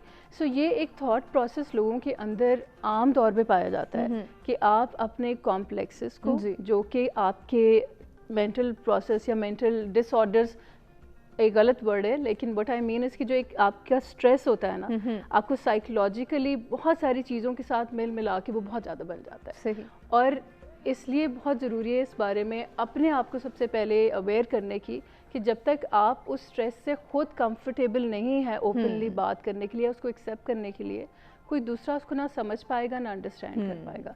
सबसे पहले ये है कि आप अपनी चीज़ें अलाइन कर लें, वो चीज़ें जो आपको डिस्टर्ब करती हैं, वो चीज़ें जिनसे आपको परेशानी होती है, उलझन होती है, उनके बारे में खुद पहले उसका हल निकालने की कोशिश करें। अगर आप उस प्रॉब्लम को प्रॉब्लम नहीं समझेंगे तो वो प्रॉब्लम बाकी लोगों के लिए बहुत ज़्यादा प्रॉब्लम क्रिएट बिल्कुल हो सकता है। और आजकल हम ये देख रहे हैं कि कुछ लोग वाकई प्रॉब्लम फेस कर रहे हैं कि वो बहुत ज़्यादा सेंसिटिव हो गए हैं, वो नहीं चाहते कि वो घर से बाहर निकलें। ठीक है, बिला ज़रूरत तो हम खुद भी कहते हैं कि एहतियाती तदाबीर इख्तियार करें और एहतियात ज़्यादा से ज़्यादा करें, लेकिन ज़रूरत के तहत तो बाहर निकलना है तो फिर वो तमाम SOPs फॉलो करते हुए आप निकल सकते हैं, इतना मार्जिन मौजूद है। लेकिन एक तबका ऐसा भी है, ग्रुप ऐसा भी है जो कि इससे ज़्यादा सेंसिटिव हो गया है, इससे ज़्यादा हसास है, वो नहीं समझ पा रहे कि हमने किस तरह से रिएक्ट करना है, इस सूरत हाल को कैसे लेना है। वो बेसिकली स्ट्रेस्ड हैं, डिप्रेशन इतना ज़्यादा उन्होंने अपने सर पे हावी कर लिया कि वो इतना ना खा रहे हैं, ना सो पा रहे हैं, ना बस सिर्फ और सिर्फ टेलीविज़न के सामने हैं, न्यूज़ देख रहे हैं और फिर वही बात कि इतनी अमवात हो गई, इतना जो है वो डेथ रोल चल रहा है, ये अब पेशेंट्स की तादाद हो गई है, अब क्या होगा, हम किस तरह से सफ़र करेंगे। कुछ लोगों का ये भी मानना है कि हमें तो कोरोना होना ही है और उसके बाद हमने मर जाना है। तो बहुत सारे कॉन्सेप्ट्स हैं जो इस वक्त हमारी सोसाइटी फेस कर रही है। तो आप नहीं समझती कि इससे बाहर निकलने की अब सिचुएशन आ गई, अब टाइम ऐसा हो गया है या आ गया है कि हमने इन तमाम तर चीज़ों को पीछे छोड़ के आगे स्ट्रैटेजीज़ और प्लानिंग्स की तरफ जाना है? बिल्कुल। इसमें देखिए ना, जो नेगेटिविटी है ना, वो तो आपके इर्द गिर्द अच्छी चीज़ों को भी बिल्कुल नेगेटिव कर देती है। और इससे बाहर निकलना इसलिए ज़रूरी है क्योंकि लोग, अच्छा, अनसर्टेनिटी जो है वो इसका सबसे बड़ा कॉज है। वो ये जिस सेगमेंट की आप बात कर रही हैं ना, कि जो ओवरली ऑब्सेसिव हैं अपनी इस कंडीशन को लेके कि मतलब हवा में भी वायरस है और मैं हवा में भी निकलूँ तो शायद मुझे वायरस हो जाएगा। एक तो ये कि इस थॉट प्रोसेस को चेंज करना बहुत ज़रूरी है और इसको ज़रूरी चेंज इस तरह से किया जा सकता है इंडिविजुअल लेवल पे कि आप कम से कम उस ऑथेंटिक इन्फॉर्मेशन को एब्जॉर्ब करें जो कि आपको हेल्प करेगी, ना कि आपको ऑलरेडी और ज़्यादा कंफ्यूज करेगी। जो ये वाला सेगमेंट है वो फोकस उनका ज़्यादा, जैसे आपने ये बात की कि कुछ लोगों का ये बिलीव है कि मुझे होना ही होना है, पता नहीं कब होगा, बस मैं जब तक अंदर कमरे में बंद बैठा हूँ या बैठी हूँ तो नहीं होगा, जैसे ही बाहर निकलेंगे हो जाएगा। सही। एक तो ये और उसके बाद मैं मर जाऊंगा। हाँ, ये भी है कि बस खुदा न खासा हो गया तो फिर आपकी वफात हो जाएगी। इस किस्म की सोच वाले बहुत सारे लोग हैं और अनफॉर्चुनेटली पढ़े लिखे लोग भी हैं जो इस बिलीव के ऊपर फर्म बिलीव रखते हैं कि कोरोना होना ही है, बस जितने दिन बच जाओ बच जाओ। मेरे ख्याल से नेगेटिविटी को जितना जल्दी आप अपने ऊपर से उतारें, उसको जितना कम अपने ऊपर हावी करें, उतना आपके लिए बेहतर है। बिल्कुल। और मेंटल हेल्थ ही आपकी फिजिकल हेल्थ है मेनली। ये चीज़ लोग अंडरस्टैंड अगर कर लें और उसको 1 बाय 1 बिट्स एंड पीसेस में एड्रेस अगर करते रहें तो मेरे ख्याल से कि एंड ऑफ द डे कुछ टाइम के बाद आप अपने आप को एक बहुत बेहतर सिचुएशन और बहुत बेहतर जगह पे महसूस करेंगे। और ना सिर्फ नाज़िया उसको एड्रेस करना है बल्कि उसके लिए कहीं ना कहीं वर्कआउट भी करना है कि हम इसको किस तरह से बेहतर बना सकते हैं। हम टेंशन में हैं, हम डिप्रेस्ड हैं तो डेफिनेटली हमारे बच्चे भी उसका असर ले रहे हैं। वो अगर हमसे बार बार पूछो और हम उनको डांट डपट कर रहे हैं, उनको झिड़क रहे हैं, उनको स्नब कर रहे हैं कि नहीं हमसे मत पूछो, हमें भी डर लग रहा है, तो वो बच्चे जिनकी मेंटल कैपेसिटी वैसे ही अभी ग्रूमिंग स्टेज पे है, वो वैसे ही डेवलपमेंट की स्टेज पे है, वो नहीं समझ पा रहे कि क्या सूरत हाल है, क्यों हमारे पेरेंट्स इतना डरे हुए हैं कि हमें भी किसी से बात नहीं करने दे रहे, बाहर नहीं निकलने दे रहे। ठीक है, एक पॉइंट ऑफ व्यू ये भी है कि एहतियात ज़रूरी है, लेकिन इस हद तक एहतियात करने का तो कोई भी नहीं कह रहा ना। तो उन बच्चों के हवाले से क्या कहना चाहेंगी, उनको किस तरह से हम जो है वो फिज़िकली और मेंटली बेहतर बना सकते हैं उनकी सेहत को? देखिए, बच्चों का एक, जैसे मैंने पहले कहा था कि ये आई थिंक बेस्ट टाइम है लाइफ को एक डिसिप्लिन में लाने के लिए। अभी मेरे घर में भी बच्चे हैं और उनका ये होता है कि अब इस स्टेज पे हम आ गए हैं कि एक अग्रीमेंट पे आ गए हैं कि अच्छा ये एक सर्टेन पैरामीटर है, ये एक सर्टेन रूटीन है जिसको हमने फॉलो करना है। बच्चों को जितना कम आप उनको प्रिपेयर भी करें, अवेयर भी करें, लेकिन जितना कम आप उनको स्ट्रेस करेंगे उतनी बेहतर उनकी अपब्रिंगिंग होगी। आप उनको पॉजिटिविटी दिखाएं, ना कि नेगेटिविटी दिखाएं। आप उनको ये बताएं कि आपने ये करना है, दिन भर में आपने हेल्दी खाना है, आपने हाथ धोने हैं, आपने ये सब करना है, ना कि ये बताएं कि अच्छा ये हो जाएगा। तो आप उनको पॉजिटिविटी दिखाएं कि आप ये करेंगे तो आपकी सेहत बेहतर होगी and you are a happy person. अगर आप उनको ये बताते रहेंगे कि आप बाहर निकलेंगे, फलाना हो गया, उस इधर जर्म्स हैं, आपने देखा कि टीवी में क्या हो रहा है, ये सारी चीज़ें अगर आप दिखाएंगे तो उसी को अब्जॉर्ब करेंगे। बिल्कुल। तो मेरे ख्याल वो से बच्चे जब इंशाल्लाह इस सिचुएशन से हम सब बाहर निकल आएंगे और नॉर्मल लाइफस्टाइल को अपनाना शुरू कर देंगे तो वहाँ पे भी कंफ्यूजन का शिकार रहेंगे कि क्या करना है, क्या नहीं करना, पेरेंट्स से पूछना है, ये काम कर सकते हैं, नहीं कर सकते। डेफिनेटली उनके ऊपर ये असर होगा ना। बिल्कुल होगा। एक दो दिन पहले वो मेरा छोटा बच्चा मुझे कहता कि सेल्फी, मतलब वो अपने तरीके से ही कहने की कोशिश कर रहा था कि सेल्फी लेना भूल गई है, ये कैसे ऐसे करते हैं। तो ये छोटी छोटी चीज़ें हैं जो इंसान रूटीन में इतनी ज़्यादा कर रहा था, हालांकि इसकी कोई सिग्निफिकेंस इतनी नहीं है, लेकिन कहने का मतलब ये है कि बहुत सारी चीज़ें ऐसी होती हैं जो आप माइंड डाइवर्ट करने के लिए कर सकते हैं। घर में कुछ इस तरह की चीज़ें कर लें। बच्चों को एक तो फिज़िकल एक्टिविटी पे लगाना, किसी भी तरह लाइक एक फर्म एक्सरसाइज की तरह कराना। शायद डेली आपके लिए इतना आसान ना हो, आपके बहुत सारे काम हो सकते हैं जो आपने करने होते हैं, लेकिन उनको किसी तरह मेंटली और फिजिकली एंगेज करना इतना मुश्किल काम भी नहीं है। और उसके लिए सबसे ज़रूरी ये है कि आप खुद करेंगे तो वो आपको फॉलो कर लेंगे। अगर आप बैठ के सिर्फ टीवी देखेंगे, आप सिर्फ सोशल मीडिया पे बैठेंगे या बस खाना खाते पीते नजर आएंगे तो डिप्रेशन में रहेंगे तो डेफिनेटली बच्चे भी मुतासिर होंगे। और नाज़िया ने बड़ी अच्छी बात की कि अगर हम खौफ व हरास में मुब्तला रहेंगे तो हमारे बच्चे इसका ज़रूर असर लेंगे और फिर कहीं ना कहीं वो भी कन्फ्यूजन का शिकार होंगे, उनकी मेंटल हेल्थ और उनकी फ़िज़िकल हेल्थ भी सफ़र करेगी। इब्राहिम, ये तो उस ग्रुप की बात होगी, उस तबके की बात होगी जो कि बहुत ज़्यादा हसासियत फील कर रहे हैं या फिर बहुत ज़्यादा डरे हुए हैं। एक तबका हमारी सोसाइटी में वो भी है जो कि बिल्कुल कुछ जो है एहतियात नहीं कर रहा या एहतियाती तदाबीर इख्तियार करने की कोशिश नहीं कर रहा, और उनका तो ये मानना है कि कोरोना तो कुछ है ही नहीं, ये नहीं होगा, ना ही ये हो सकता है और हमें तो बिल्कुल नहीं हो सकता। वो भी तो अपनी सेहत को मुतासर कर रहे हैं ना कहीं ना कहीं। बिल्कुल कर रहे हैं। आई थिंक ये दोनों एक्सट्रीम्स जो हैं वो बुरी हैं, तो आपको किसी जो मिड वे है, मियाना रवि जिसे कहते हैं, तो दरमियान में आपको कहीं पे बैलेंस करना है। सही। नाज़िया ने जो बात की उस पर सिर्फ मैं एक चीज़ ऐड करना चाहूँगा, फिर मैं आपके सवाल की तरफ आता हूँ। ये बेसिक ह्यूमन इंस्टिंक्ट है कि जब आपके सामने पहली दफ़ा कोई चीज़ आती है तो उसके लिए उसकी तरफ आपका रिएक्शन या आपका रिस्पांस जो होता है वो शॉकिंग होता है, वो ओवरवेलमिंग होता है। लेकिन अगर वही चीज़ रूटीन में होना शुरू हो जाए तो आप उससे आपका माइंड भी कंफर्टेबल हो जाता है, बॉडी भी हो जाती है, तो आपका रिएक्शन है, रिस्पांस उस तरह से नहीं होता। शायद रेलिवेंट एग्जांपल मैं आपको उसकी दूँ तो जब पाकिस्तान में नई ये जब टेररिज्म की लहर आई थी, जब हम बॉम्ब ब्लास्ट हो रहे थे तो लोगों में बड़ा खौफ व हरास था। पहले 6-8 महीने में माएँ अपने बच्चों को कहती थी गैर ज़रूरी बाहर ना जाओ, लोग कहते थे कि बस दफ्तर जाओ और वापस आ जाओ। लेकिन जब ये इतनी ज़्यादा बढ़ गई तो इट वॉज़ अ रूटीन को लोग इतना शौक नहीं होते थे। हाँ, दुआ ज़रूर करते थे जो लोग उसमें मर जाते थे, जिस तरह भी है वो रिस्पांस जो आपका वो ओवरवेलमिंग रिस्पांस होता है वो न्यूट्रलाइज हो जाता है। ठीक। अगर आप 100 साल पीछे जाएं तो 1920 में जब ये फ्लू की बीमारी आई थी तो उस ज़माने में भी अगर आप देखें तो इनफैक्ट पहले ये खांसी और ज़ुकाम से भी लोग मर जाया करते थे, लेकिन अब वो कोई बीमारी नहीं है। ठीक है, इसी तरह से कोविड के बारे में भी यही है कि शायद ये 70-80% वर्ल्ड पॉपुलेशन को होगा। ठीक है, लेकिन तब तक ये एक रूटीन बन चुकी होगी। ठीक है, सो जिस तरह हम बाकी चीज़ों से रहना सीख लेते हैं उससे भी सीख लेते हैं, बीमारियों में जीना सीख। ठीक है, अच्छा, इसका प्लस पॉइंट ये है कि जब आप मेंटली प्रिपेयर्ड होते हैं तो आपका इम्यून सिस्टम, आपका माइंड, आपकी बॉडी जो है वो आपको सपोर्ट करती है उसको फाइट करने में, because they are expecting it. तो उनके लिए ये अनयूजुअल नहीं होता।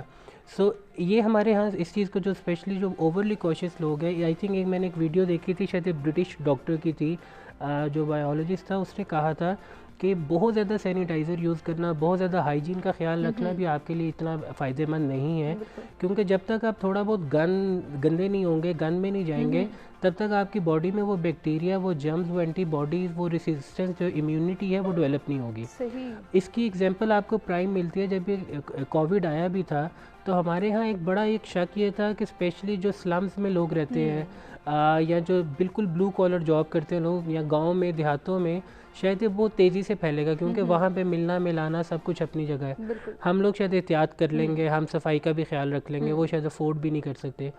इंटरेस्टिंगली वहाँ पे अब कोई 3 महीने बाद जाके ज़रा फैलना शुरू हुआ है। पहले इतनी तेज़ी से नहीं फैला जितना शहरों में फैला। उसकी एक वजह ये भी है कि उनकी जो रूटीन है वो बड़ी सख्त है, उनको बड़े सख्त जान है। सही।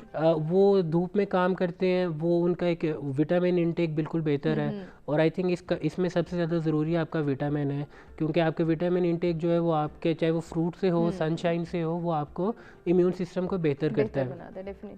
फिर उन्होंने काफ़ी, जिस तरह हम कहते थे, देसी खुराक खाई हुई है। सो उस वजह से अगर आप देखें स्लम्स में और बाकी जगहों में इतना एग्रेसिवली नहीं उसका हुआ। अब लोग कहते हैं कि शायद वहाँ पे हुआ है, लेकिन चूंकि उनके पास टेस्टिंग वो नहीं है, अफोर्ड नहीं कर पाते, तो वो टेस्ट नहीं कराया, तो इसलिए जो है वो पता नहीं है।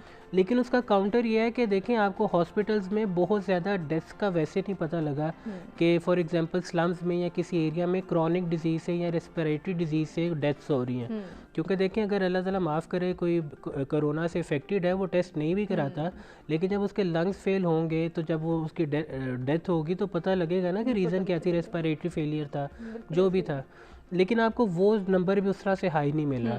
सो एक कुछ वहाँ पे ये चीज़ है। सो इसलिए ओवर कॉन्शियस होना जो है वो आप ही के इम्यून सिस्टम को वीक कर देता है। मेंटली तो करते ही करते, जिस तरह नाजिया ने बताया, बट वो आपके जो ऑर्गेनिजम्स हैं उनको भी वो तंग करता है।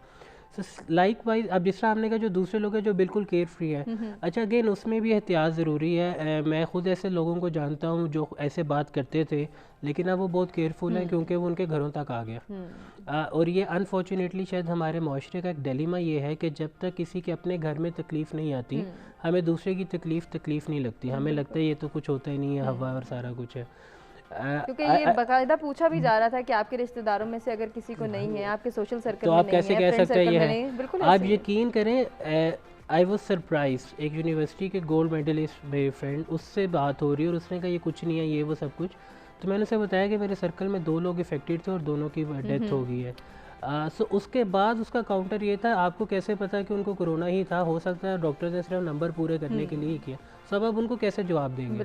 सो वहाँ पे आप कहते हैं अच्छा भाई तुम ठीक कह रहे हो। तो मेरा बड़ा एक सिंपल सा वो होता है, जो बिल्कुल नहीं होते ना, वो जो कहते हैं कि ऐसा नहीं है तो या साजिश है या पैसों के लिए, तो मैं कहता हूँ तुम बिल्कुल ठीक कह रहे हो। और आई थिंक ये टाइम है कि तुम मर्द मुजाहिद बनो और दुनिया का भांडा फोड़ो।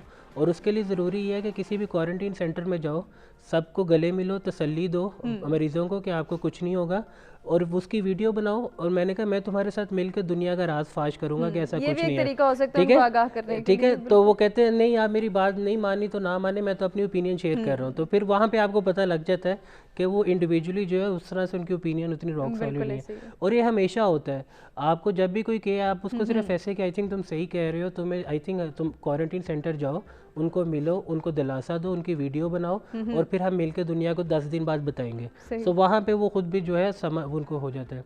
सो इसी तरह से ये बैलेंस ज़रूरी है। आपको ना ओवर कॉन्शियस होने की ज़रूरत है, ना ही आपको बिल्कुल रिलैक्स होने की ज़रूरत है, बिकॉज दोनों एक्सट्रीम्स बुरी हैं। सो आप बेसिक हाइजीन का ख्याल रखें, सफाई का ख्याल रखें, आप अपने सैनिटाइजर्स वगैरह ज़रूर यूज़ करें अगर आप रफ जगह को इस्तेमाल करें, लेकिन उसको इतना ओवरली कॉन्शियस ना हो जाए कि वो चीज़ आपके इम्यून सिस्टम को बिल्कुल ही वीक कर दे।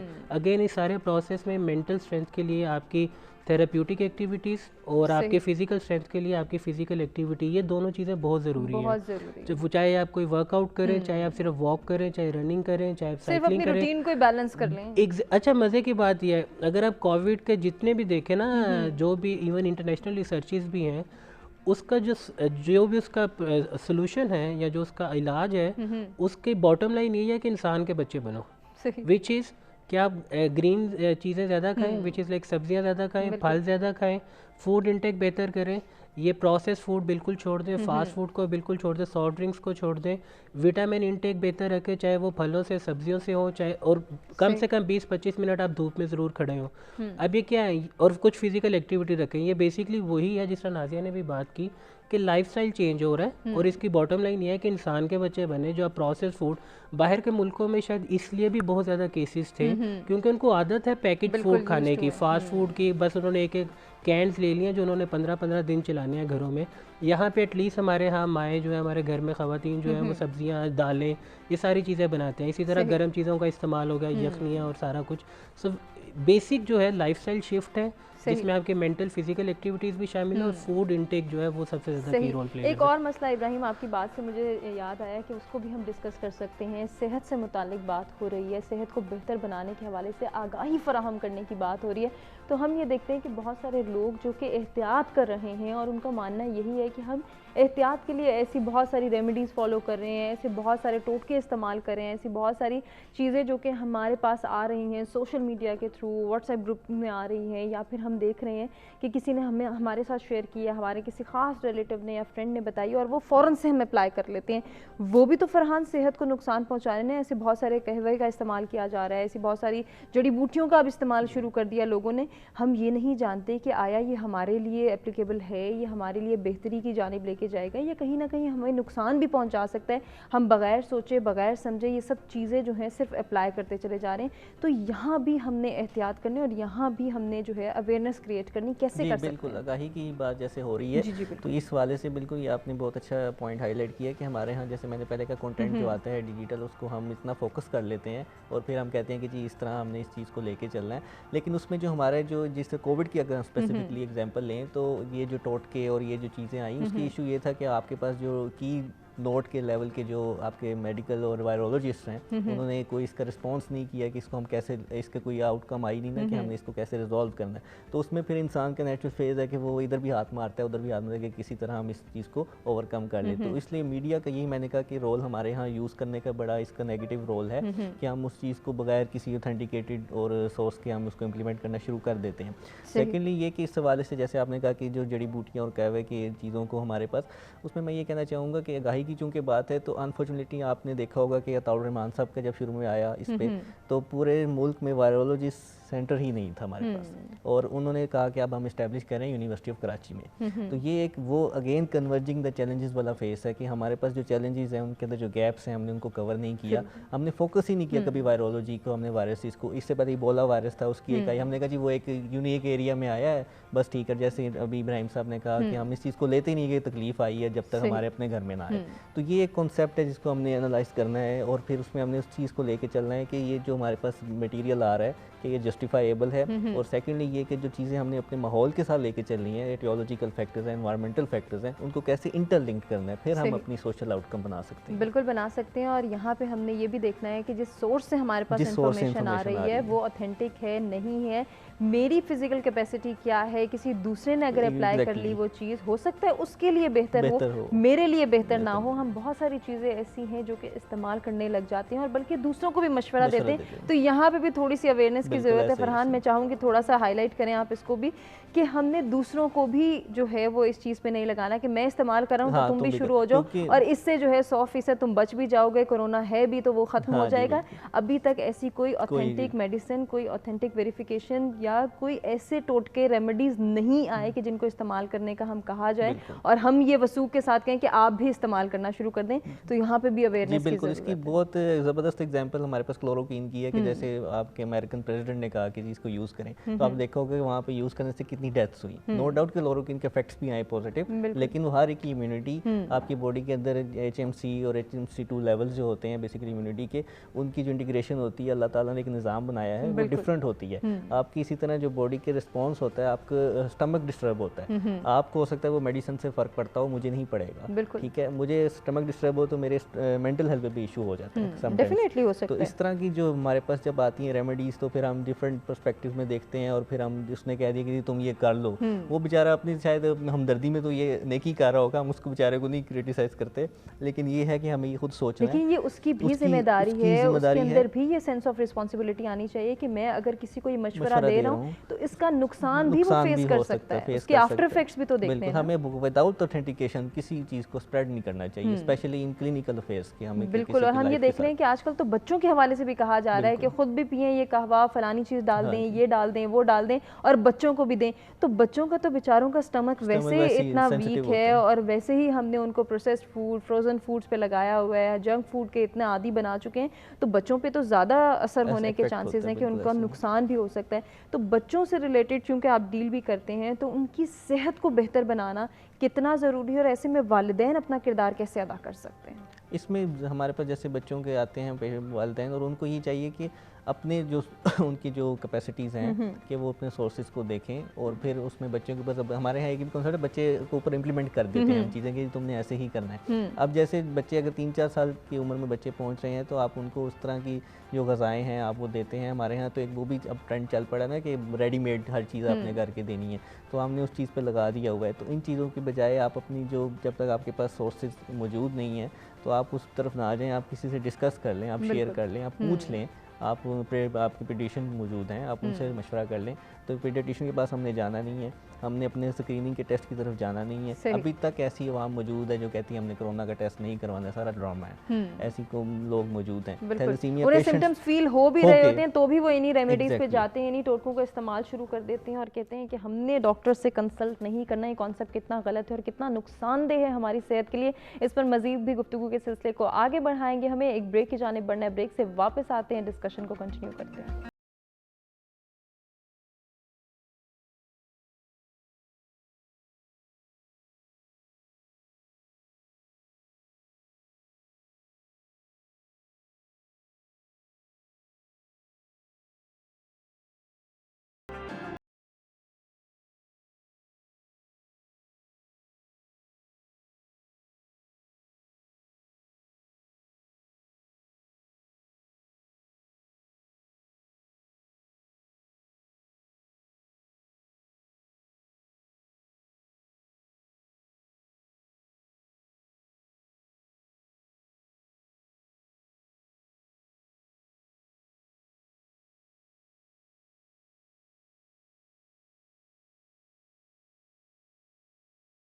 सवेरा में एक मरतबा फिर से आपको कहेंगे खुशामदीद। इंटरेस्टिंग गुफ्तगू का सिलसिला जारी है, 2 डिफरेंट टॉपिक्स जिन पर हम बात करें, जिसमें सबसे पहले बात हो रही है मौजूदा सूरत हाल की और मौजूदा हालात को हम डिस्कस कर रहे हैं। ऐसे में सेहत के हवाले से बात करना कितना ज़रूरी है, जिस्मानी सेहत की बात की जाए या जहनी सेहत पर तवज्जो देने के हवाले से जो है वो डिस्कशन की जाए, इसकी अहमियत पर गौर किया जाए। ये मौजूदा सूरत हाल में कितनी ज़्यादा अहमियत की हामिल है, इस पर हम फोकस करें। इसके साथ साथ इससे रिलेटेड हमने आगाही डेवलप करनी है, शऊर उजागर करना है आवाम के अंदर, अपने इर्द गिर्द के लोगों के अंदर, अपने बच्चों के अंदर शऊर उजागर करने की ज़रूरत है। और इसके साथ साथ नौजवानों को भी गाइड करने की ज़रूरत है कि नौजवानों को हम किस तरह से रहनुमाई फराहम कर सकते हैं। हम इस पर डिस्कशन करें। आज का जो हमारा दूसरा टॉपिक है वो भी बहुत इंटरेस्टिंग है, जिसमें हम जो है वो पुरएतमाद शख्सियत के हवाले से जानेंगे कि अगर हम चाहते हैं कि हमारे बच्चों की शख्सियत पुरएतमाद हो, हमारी शख्सियत पुरएतमाद हो, तो इसके लिए कितना ज़रूरी है कि हमने इस पर काम करना है, इस पर फोकस करना है। और इस पर जब हम फोकस करेंगे, इस पर काम करेंगे, तो उसमें हम देखेंगे कि हौसला अफजाई की क्या अहमियत है। किसी को मोटिवेट करना, इनकरेज करना, सपोर्ट करना, हेल्प आउट करना, या फिर उसकी तारीफ़ करना, उसको अप्रिशिएट करना कितना ज़रूरी है, इसके ऊपर भी ज़रूर गुफ्तगू की जाएगी। इन दोनों टॉपिक से रिलेटेड आप हमारे साथ कुछ शेयर करना चाहें, कुछ पूछना चाहें, या फिर हमारे साथ जो हमारे एक्सपर्ट्स मौजूद हैं उनसे कोई सजेशन लेना चाहें, तो लाइव कॉल्स के ज़रिए आप भी पार्टिसिपेट कर सकते हैं। नंबर्स आपकी स्क्रीन पर मौजूद हैं। स्टूडियोज़ में जो मेहमान हमारे साथ मौजूद हैं उनमें जी इब्राहिम अहमद हैं, सैयद मोहम्मद अली फ़रहान हैं और नासिया हामिद हैं, जिनसे इन दोनों टॉपिक्स से रिलेटेड हम गुफ्तगू कर रहे हैं। ब्रेक पर जाने से कबल फ़रहान से गुफ्तगू हो रही थी, बड़ी इंटरेस्टिंग बात हो रही थी, और उसी सिलसिले को आगे बढ़ाएंगे, उसी जो है वो डिस्कशन को कंटिन्यू करने का उनसे भी कहेंगे, गुजारिश करेंगे कि वो अपनी बात को भी मुकम्मल करें। और साथ ही फ़रहान, जैसे कि आगाही की बात हो रही थी, कुछ रेमेडीज़ को फॉलो करने की बात हो रही थी, कुछ ऐसी इंस्ट्रक्शंस, कुछ ऐसी जो है वो रेसिपीज़ भी फॉलो की जा रही हैं कि इससे इम्यूनिटी बेहतर हो जाएगी, ये खाएँगे तो इम्यूनिटी बूस्ट हो जाएगी। हमने इस वक्त अपनी सेहत पर तवज्जो देने के साथ साथ उसकी हिफाजत करनी है कि किसी किस्म की हम बीमारी में मुब्तला ना हो जाएं, कि हमें बार बार हॉस्पिटल जाना पड़े, बार बार डॉक्टर से कंसल्ट करना पड़े। ख़ुद से ही अगर हम तवज्जो देना शुरू करेंगे, ख़ुद से ही एहतियात करेंगे, सिर्फ एहतियात और अपनी रूटीन को ही बैलेंस कर लें, किसी एक्स्ट्रा एफर्ट में ना पड़ें, किसी एक्स्ट्रा रेमेडी को अपनाने की कोशिश ना करें, किसी ऐसी रेसिपी को या किसी ऐसी इंग्रेडिएंट को यूज़ ना करें कि जिसको हमने पहले ट्राई नहीं किया, हमें नहीं पता वो हमारे स्टमक में जाके क्या रिएक्शन शो करे, कैसा रिस्पॉन्स दे, हमारे बच्चों के लिए कितना मसला बन सकता है, उनकी सेहत का भी हमने ख्याल रखना। और छोटी छोटी बीमारियों को इस वक्त हमने इग्नोर करना है, घर पे ही ट्रीट करने की कहीं ना कहीं कोशिश करनी है।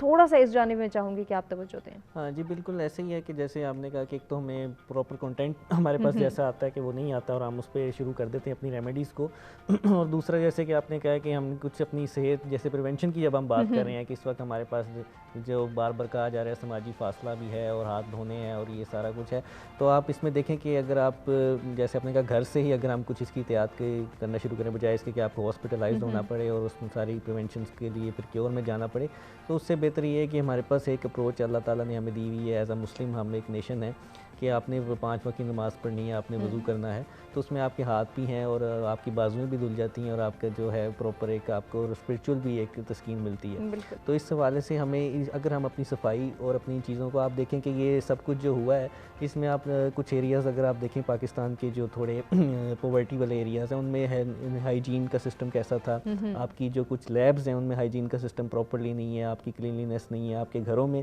उस तरह से उस चीज़ को नहीं रखा जाता था। तो इस तरह हम जब इस चीज़ को फोकस करेंगे तो डेफिनेटली हमारा जो घर से जब आगाज़ हो जाएगा तो हमने और कुछ नहीं करना और इसी चीज़ को देखना है कि हम अपनी इन चीज़ों को प्रिवेंशन और क्योर के हवाले से घर से स्टार्ट करें। बिल्कुल डेफिनेटली जब आप साफ़ सफाई रखते हैं, सफाई ईमान है हमारा, तो आपकी बहुत सारी बीमारियों और बहुत सारी चीज़ों का यहीं से हल निकल आता है। बिल्कुल हल निकलता है और ख़वातीन को इस मामले में जो है वो खासा अलर्ट रहने की भी ज़रूरत है। उन्होंने बहुत ज़्यादा तवज्जो भी देनी है, अपने बच्चों की सेहत का ख्याल रखना है, अपने घर में मौजूद जितने भी अफराद हैं उनकी सेहत का ख्याल रखना है। तो हेल्दी ईटिंग की जाने जो हम आते हैं नाज़िया, कितना ज़रूरी है कि जो खा रहे हैं कोशिश करें कि एतदाल में रह के खाएं और इतना मुनासिब खाएं कि जो हमारी हेल्थ को नुकसान ना पहुंचाए कहीं ना कहीं, और उसको फिर हमने बर्न आउट भी करना है, कहीं ना कोई फ़िज़िकल एक्टिविटी करनी है, कोई ऐसी ट्रेनिंग का पार्ट बनना है, किसी ऐसी एक्टिविटी को परफॉर्म करना है ताकि जो कैलोरीज हम इंटेक कर रहे हैं उनको कहीं ना कहीं हम जो है वो यूटिलाइज़ भी करें, उनका उसी तरह से एक प्रोसेस जो है जो कि नेचुरली उनकी रिक्वायरमेंट है वो भी पूरी हो सके। क्या ऐड करेंगी इसमें? देखिए, बैलेंस इज़ द की, चाहे वो खाने में है, सोच में है या आपके ओवरऑल लाइफस्टाइल के अंदर है। खाने में भी सबसे ज़्यादा अगर आप बैलेंस की बात करें तो balance diet is what we all need, किसी बीमारी से फ़ाइट करने के लिए भी और अदरवाइज़ भी एक हेल्दी लाइफस्टाइल गुजारने के लिए भी। बच्चों के हवाले से या हर शख्स जो आपके घर में मौजूद है उसकी सेहत के हवाले से जो आप खाते हैं वो आपकी सेहत होती है। एक तो जो पहले टोटकों की बात हो रही थी उसमें कोई भी ऐसी चीज़ जो कि आपको मालूम है कि आपकी बॉडी उसको कैसे रिएक्ट करेगी उसको यूज़ करने से परहेज़ करें। और सबसे अहम जो आप कर सकते हैं कि अगर आप तक कोई इन्फॉर्मेशन रिसीव हुई है जो ऑथेंटिक नहीं, उसको आगे पास ऑन ना करें। बिल्कुल, मतलब लोग ब्लाइंडली एक मैसेज आता है तो उसको फिर आगे सबको पास ऑन करना शुरू कर देते हैं हर नेटवर्क के ऊपर। बिल्कुल, वो एक नया चैनल शुरू हो जाता है। सो एक तो ये कि आप ये चेन यहाँ रोक सकते हैं कि आप तक कोई चीज़ आई है, आप ये बिलीव रखें कि मैं कच्चा प्याज या फलानी चीज़ ढमकानी चीज़ खा के मुझे नहीं, आपको नहीं पता कि उसका क्या असर आपके ऊपर हो सकता है। अच्छा भी हो लेकिन हो सकता है ना, आपको मालूम नहीं है, हो सकता है 2 लोगों के लिए बेहतर हो, 4 लोगों के लिए बेहतर हो, लेकिन मेरे लिए वो बेहतर नहीं हो सकता। आपकी इम्यूनिटी फ़र्क है, आपका बॉडी उसको कैसे रिस्पॉन्ड करता है, सिस्टम कैसे रिस्पॉन्ड करता है, यू डोंट नो। सो उन चीज़ों को अवॉइड करें, टोटकों को, अनटिल अनलेस कि आपको 100% पता है कि ये चीज़ मेरे लिए सूटेबल है। दूसरी चीज़ ये है कि हेल्दी ईटिंग के लिए आप अपने घर में एक सिस्टम बना लें कि आपने सब्जियां, फल और इस तरह की चीज़ें अपनी डाइट के अंदर ऐड करनी है जो कि आपकी इम्यूनिटी को स्ट्रॉन्ग करेंगी। वैसे भी अगर आप बैलेंस डाइट लें तो आप एक हेल्दी बॉडी और हेल्दी माइंड आप लेके चलते हैं अपने लिए भी और बच्चों के लिए भी। उसके अलावा ये जो पॉज हमारी ज़िंदगी में आया है ना, पॉज आपको हमेशा 2 डायरेक्शंस में ले जाता है। या तो पॉज आपको ले जाता है एक लेज़ी लिथार्जिक लाइफस्टाइल की तरफ, या फिर आपको ले जाता है दोबारा से स्टार्ट करने के लिए। I think it's about time कि जितने लोग हैं उस पॉज को प्रोडक्टिवली और पॉजिटिवली लेके अपनी लाइफस्टाइल को बेहतर बनाने के लिए यूज़ करें, ना कि अपनी ज़िंदगी। बहुत सारे लोग ऐसे कहते हैं कि मेरे अंदर तो एनर्जी ख़त्म हो गई है, मैं अब तो शायद 6 से 8 घंटे दफ्तर में काम करना मेरे लिए मुश्किल होगा, मुझे स्कूल जाने का अब दिल नहीं करेगा। ये सारी चीज़ें जो है वो पॉज को नेगेटिविटी की तरफ लेके जा रही हैं। तो पेरेंट्स को भी और घर में जो बच्चे हैं और बाकी जब आपके इर्द गिर्द जो अफराद हैं उन सबको ये चाहिए कि उस पॉज के ऊपर थोड़ा सा ये सोच लें कि आपने अपनी, सब चाहते हैं कि बेहतरी आए, अब एक्टिव हो जाए लाइफ, लेकिन उसको एक्टिव और बेहतर करने के लिए आपको खुद थोड़ी सी एफर्ट करनी पड़ेगी। आप अपने माइंड को एक तो ये ट्यून कर लें कि इस चीज़ के साथ आपको कुछ महीनों मे बी साल 1.5 साल, आई डोंट नो व्हाट, उसके साथ ही आपको जीना पड़ेगा। तो उस लाइफस्टाइल को पॉजिटिव प्रोडक्टिव लाइफस्टाइल बनाने के लिए इस टाइम पीरियड के लिए जो एक गैप आपको मिला है, एक गैप के साथ जो पॉज आपको मिला है, उसमें आप प्रोडक्टिविटी और एफिशिएंसी अपनी इंप्रूव करने की कोशिश बिल्कुल कोशिश की जा सकती है। साथ ही अपनी सेहत पर भी तवज्जो दी जा सकती है। ख़वातीन के हवाले से अगर हम स्पेशली बात करें तो उनके लिए भी उतना ही ज़रूरी है जितना वो बाकियों का ख्याल रखें कि वो अपनी सेहत का ख़ुद भी ख्याल रखें। इस वक्त प्रेशराइज हैं ख़वातीन, काम का बर्डन ज़्यादा है, हाउस हेल्पर्स भी मौजूद नहीं है बहुत सारे घरों में, बच्चे घर पे हैं फुल टाइम, मर्द हजरात भी घर पे हैं, डिमांड्स चल रही हैं, फरमाइशी प्रोग्राम है, बच्चे भी चाह रहे हैं कि हर वक्त खाते रहें। तो ऐसे में ख़वातीन को चाहिए कि वो घर की रूटीन को बैलेंस करें, तमाम चीज़ों को बैलेंस करें, एक बैलेंस्ड वे में ज़िंदगी गुजारने की कोशिश करें कि ठीक है अगर हम घर से बाहर नहीं जा रहे, हम अपने ऑफिसेज़ नहीं जा रहे, हम स्कूल कॉलेजेस यूनिवर्सिटीज़ नहीं बच्चों को भेज पा रहे, घर पे रहते हुए इनकी तालीमी सरगर्मियों को भी जारी रखने की कोशिश करें, इनकी फ़िज़िकल एक्टिविटीज़ को भी देखें और साथ ही साथ इनकी रूटीन को बैलेंस करें। ये काम मेरा ख्याल है कि ख़वातीन से बेहतर कोई नहीं कर सकता। बिल्कुल, ख़वातीन ज़रा इस मामले में ज़्यादा रोल प्ले कर लेती हैं और मेरे ख़्याल से उसको एडवोकेट करने के लिए फ़ीमेल्स को ख़ुद भी इस चीज़ के ऊपर फर्म बिलीव करना पड़ेगा कि आपकी healthy thinking, healthy eating, healthy living, ये 3 चीज़ें अगर आप इस स्टेज पे रियलाइन कर लें, पहले अपने लिए फिर बच्चों के लिए और बाकी सब लोगों के लिए, तो मेरे ख़्याल से कहीं ना कहीं आने वाले दिनों में आपको बेहतरी होती हुई नज़र आएगी। बिल्कुल। कभी कभी ये सारी चीज़ें इन्फोर्स कराना और उसको इम्प्लीमेंट कराना बच्चों से या बाकी लोगों से इतना मुमकिन नहीं होता, लेकिन may be slowly bits and pieces में। और जैसे मैंने पहले कहा था ना, अब वो टाइम आ गया है कि वो अब सब लोग चाहते हैं कि चेंज आए, ठीक है, और सब लोग चाहते हैं कि बेहतर चेंज आए, और वो बेहतर चेंज घर से ही शुरू होगा। घर से शुरू होगा तो फिर वो बाकी सारी सोसाइटी में इम्प्लीमेंट होता है। फीमेल्स के लिए टफ थोड़ा सा इसलिए ज़्यादा हो जाता है कि काम का बर्डन फिजिकली ज़रा ज़्यादा है, लेकिन बहुत सारे घरों में मैंने ये भी देखा है कि लोग हेल्प आउट भी कर रहे हैं उस टाइम को एज अ फैमिली टाइम और पिकनिक, और घर के अंदर ही उन्होंने बहुत सारी एक्टिविटीज़ ऐसी रखी होती हैं, मिल के हर काम में पार्टिसिपेट करें। बिल्कुल पार्टिसिपेट करें तो थोड़ा सा बर्डन शेड हो जाता है, लेकिन शायद हर घर की कहानी फ़र्क है ना, तो उस लिहाज से बर्डन फीमेल्स पे हो जाता है ज़्यादा, मगर एडवोकेट करने की ज़रूरत है। जितना आप एडवोकेट करेंगे, मुझे लगता है खुद अगर आप प्रैक्टिस एक फर्म रूटीन बना लेना कि लेट्स सपोज एक सर्टेन टाइम पे खाना लगना है और आज ये सब्जी है और ये फलानी चीज़ है, इससे हट के कुछ नहीं है, तो 2 दिन 3 दिन नाक चढ़ाएंगे, चौथे दिन सब खाएंगे। बिल्कुल so, मुझे लगता है थोड़ा सा फर्म स्टांस लेने की भी ज़रूरत होती है।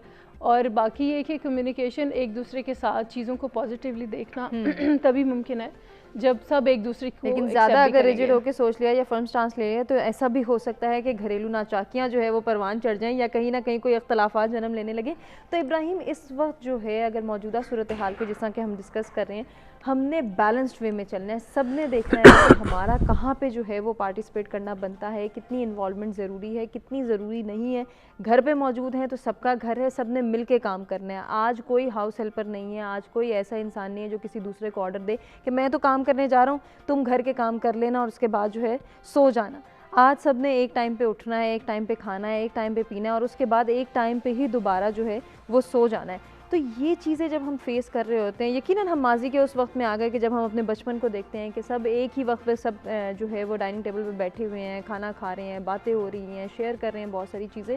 वही वक्त वापस लाने का ये बेहतरीन तरीक़ेकार भी हो सकता है अगर हम इसमें से भी पॉजिटिविटी ढूंढने की कोशिश करें कि हम अपनी वैल्यूज़ को रिवाइव कर सकते हैं, हम अपने ट्रेडिशंस को रिवाइव कर सकते हैं, हम वो चीज़ें जो कि मिस करते थे और ये कहते थे कि काश टाइम हो तो आज दोबारा हम मिल बैठें, एक दूसरे के साथ टाइम स्पेंड करें, दुख सुख शेयर करें, एक दूसरे से जाने पूछें उनकी क्या फरमाइश है, उनकी क्या चीज़ें पसंदीदा हैं, क्या चीज़ें जो है उनको नापसंद हैं, उन चीज़ों के बारे में भी जानने बूझने का बेहतरीन वक्त है अगर इसको यूटिलाइज़ करना चाहें तो। क्या कहेंगे? बिल्कुल, आई थिंक जिस तरह से पहले बात होती रही है, फरहान ने भी 2 चीज़ों का जिक्र किया, एक डिजिटल वर्ल्ड का नाज़िया ने भी जिक्र किया, तो हम लोग अपने अपने टैबलेट्स में, मोबाइल्स में, लैपटॉप स्क्रीन्स में इतने ज़्यादा घुस गए थे कि हमें साथ वाले बंदे से अपनी फैमिली में ही उनसे उतनी हमारी इन्वॉल्वमेंट नहीं थी।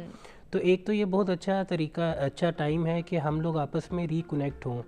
आप एक चीज़ अगर आपको देखें कि अब एक सर्टन शिफ्ट आया पिछले कुछ सालों में, जब वालदैन में इतनी वो अफरा तफरी है, बच्चे अपनी बिजी लाइफ में हैं, तो वो कनेक्ट नहीं है, वालदैन का बच्चों के साथ वो कनेक्शन नहीं है कि मेरा बच्चा किस बात पे खुश है, किस बात पे परेशान है, क्या कोई ऐसी चीज़ है जो उसको स्कूल में या उसकी लाइफ में जनरली तंग करी है, फैमिली का कोई इशू है, कोई ऐसी चीज़ है। तो ये बहुत अच्छा टाइम है कि आप एज अ पेरेंट अपने बच्चों के साथ टाइम स्पेंड करें और उनके बिहेवियर्स को, उनके पैटर्न्स को, उनकी हैबिट्स को देखें कि क्या उसमें आपके लिए कोई रेड फ्लैग तो नहीं है, क्या वो बच्चा आपका बहुत ज़्यादा एग्रेसिव तो नहीं है, क्या वो बच्चा आपका बहुत ज़्यादा खामोश तो नहीं है, क्या उसमें किसी तरह के कॉन्फिडेंस बिल्डिंग की ज़रूरत है, या वो बेचारा अब कभी जो आपको लगता था सही तक उसमें सर्टन स्किल्स आ जाने चाहिए थे, कॉन्फिडेंस है, सॉफ्ट स्किल्स हैं, अगर उनकी कमी है तो आप उनके साथ वो डायरेक्ट टाइम लगा सकते हैं। बिल्कुल। अब ये वो टाइम नहीं है कि जी ट्यूशन वाली मैडम या एकेडमी वाले या स्कूल वाले जो है वो बच्चे को जिस तरह सिखाएं सिखा दें। सो आपके पास गोल्डन अपॉर्चुनिटी है। बहुत सी कंपनीज जिन्होंने वर्क फ्रॉम होम स्टार्ट किया तो उन्होंने बहुत सा फ्लेक्सिबिलिटी भी आपको दी, बिल्कुल ऐसे ही, विच मीन्स कि आप अपनी फैमिली लाइफ के साथ एडजस्ट कर सकते हैं। तो आपको ये एक बहुत आइडियल टाइम है। पिछले, जैसे मैंने बात की, पिछले कुछ सालों में जिस तरह वालिदैन का डिस्कनेक्ट था, बच्चों का भी डिस्कनेक्ट था। बच्चों ने अपना शेल्टर, अपनी सपोर्ट जो थी वो अपने सोशल सर्कल में ढूंढना शुरू कर दी, वो इंटरेक्शन जीरो नजर बिल्कुल। और फिर सोशल सर्कल में जो है आपको तरह तरह के लोग मिलते हैं जिसके मसल शायद अल्लाह ताला माफ़ करे, लेकिन जिसका कोई नेगेटिव इफेक्ट भी हो सकता है आपकी एक रूटीन या आपकी लाइक्स डिसलाइक्स हैबिट्स जो हैं या एडिक्शन डेवलप हो सकती है। सो ये बहुत अच्छा टाइम है उसको एक तरह से रिपेयर करने का। जिस तरह फरहान साहब ने पहले बात की कि किसी भी रिश्ते में आपको कॉम्प्रोमाइज़ की ज़रूरत होती है, आपको कॉम्प्रोमाइज़ करना होता है। सो आई थिंक इस टाइम में हर फैमिली में हर इंडिविजुअल को दो चीज़ों की बहुत ज़रूरत है, एक सपोर्ट सिस्टम की और फ्लेक्सिबिलिटी की। मुझे फ्लेक्सिबिलिटी शो करनी है क्योंकि एक सोशल, मेरा जो सोशल इंटरेक्शन अगर वो ख़त्म है तो मेरे घर में बाकी सब का भी ख़त्म है, ठीक है। सो डेट मीन्स के सारे अपने अपने एक इमोशनल बैगेज कैरी कर रहे हैं, विच मीन्स कि उनका एक सर्टन रिस्पॉन्स होगा। हो सकता है किसी छोटी सी बात पे वो ट्रिगर कर जाए और एक बहुत एक ववेला खड़ा कर दे, और आप में ये तो ऐसी कोई बात नहीं है। So instead of reacting to that कि जी आप कैसे फजूल बात कर रहे हैं या आप ही और सब कुछ, आपको थोड़ा सा कोऑपरेटिंग होने की ज़रूरत है, फ्लेक्सिबल होने की ज़रूरत है, अगले बंदे को वो इमोशनल स्पेस देने की ज़रूरत है। और ये हर घर में जो 5 लोग हैं, 10 लोग हैं, 2 लोग हैं, उनका ये फ़र्ज़ है कि वो एक दूसरे की इस चीज़ को समझें। आपके नज़दीक वो बहुत आम सी बात होगी कि इस पर गुस्सा बनता तो नहीं है, इस पर रूड होना बनता नहीं है, बट उसका मेजर वजह ये है कि फ़िज़िकल एक्टिविटी नहीं है, कोई आपकी सोशल इंटरेक्शन नहीं है, तो आपका सारा बैगेज आपके साथ है। तो आपको उसको कहीं पे तो दिन ब दिन डेवलप होता जा रहा है और कहीं ना कहीं उसको आपने कैथारसिस करना है। तो एक तो वो फ्लेक्सिबिलिटी, दूसरा जो आपने बात की कि बर्डन शेयर, जिस तरह नाजिया ने भी बात किया, लेकिन वो जिस तरह नाजिया ने कहा कि वो डेफिनेटली हर घर में शायद एक कहानी नहीं है। सो इस चीज़ को भी लोगों को मलूज़ खातिर लाने की ज़रूरत है कि हमें सपोर्ट सिस्टम बनना है एक दूसरे का। इसका मतलब हरगिज़ ये नहीं है कि आप ही सब्जियां काटें और आप ही खाना पकाएं। अगर आप एज अ मेल ये सब नहीं कर सकते तो आप सिर्फ बर्तन धो दें, और अगर वो भी नहीं कर सकते तो बर्तन लगा दें और बाद में उठा दें, मतलब कहीं ना कुछ कर दें, में अपनी प्रेजेंस ही शो कर दें, तो दूसरे इंसान को ये फील होने लगता है कि मेरी भी इंपॉर्टेंस है, मैं काम कर रही हूँ, तो कोई अप्रिशिएट करने वाला, कोई हौसला अफजाई करने वाला। एग्जैक्टली। और इसका देखें, एक तो ये है कि मैं घर की सफाई करूँ, एक तो ये है मैं बर्तन साफ करूँ, एक मैं खाना पकाऊँ, दूसरा ये है कि मैं गंद ही ना डालूँ, सही, मैं अननेसेसरी बर्तन ही ना गंदे करूँ। तो ये भी मेरा एक कंट्रीब्यूशन है ना। सो इसके लिए बड़ा कॉन्शियस होने की ज़रूरत है हर फैमिली मेम्बर को कि मेरी वजह से अननेसेसरी गंद तो नहीं पड़ा, क्या मैं दिन में 3 दफ़ा चाय और खाना तो नहीं मांग रहा। सो इन सारी चीज़ों को वो जिस तरह मैंने बात की, फ्लेक्सिबिलिटी और सपोर्ट सिस्टम बनने की ज़रूरत है। अगर आप किसी काम में कंट्रीब्यूट नहीं कर सकते तो उसके लिए आप काउंटर भी ना बने कि आप गंद भी मचा रहे हैं, आप अपनी रूटीन, सारे घर वाले 10 बजे नाश्ता कर रहे हैं, 12 बजे उठ के कर रहे हैं और बेजा फरमाइशें कर रहे हैं, बेजा फरमाइशें कर रहे हैं। तो ये जो सारी चीज़ें, इसी तरह से वालिदैन के लिए ज़रूरी है कि डू इट योरसेल्फ के नाम से बहुत से ट्यूटोरियल्स इंटरनेट पे अवेलेबल है। उन बच्चों के साथ ज़रा क्रिएटिविटी मोड ऑन करें, आप भी ज़रा मिट्टी में हाथ गंदे करें, चाहे क्ले ले आएँ या बाकी चीज़ें ले आएँ, बच्चों के साथ ब्लॉक्स के साथ खेलें, उनकी क्रिएटिविटी बूस्ट हो ताकि उनका माइंड जो है पॉजिटिव साइड पे डाइवर्ट हो। डाइवर्ट करना बहुत ज़रूरी है, और साथ ही साथ अपनी सेहत पर तवज्जो देने की जहाँ बात हो रही है, तो ऐसी ग़िज़ाओं का इस्तेमाल करना भी बहुत ज़रूरी है जो कि हमारी इम्यूनिटी को इन्हेंस करे, हमारी क़ुव्वत मुदाफ़ियत को बेहतर बनाने में कोशा रहे, और इसके साथ साथ हमारी पर्सनैलिटी डेवलपमेंट भी होती रहे। तो ऐसे कौन कौन से ग़िज़ाएँ हैं जो कि हमने इस्तेमाल करनी है, उनको किस तरह से जो है वो यूटिलाइज़ करना, अपनी डेली रूटीन का हिस्सा बनाएं, चाहे वो हमें पसंद है या नहीं, इसके हवाले हवाले से हमारी टीम ने खुसूसी रिपोर्ट भी तैयार किया, ये वो रिपोर्ट देखते हैं और उसके बाद हम जो है वो डिस्कशन को आगे बढ़ाएंगे। तिब्बी माहिरीन के जी, रिपोर्ट आपने देखी, डिस्कशन को कंटिन्यू करेंगे। एक ब्रेक की जाने में हम बढ़ने, ब्रेक से वापस आ और गुफ्तगू के सिलसिले को आगे बढ़ाते हैं।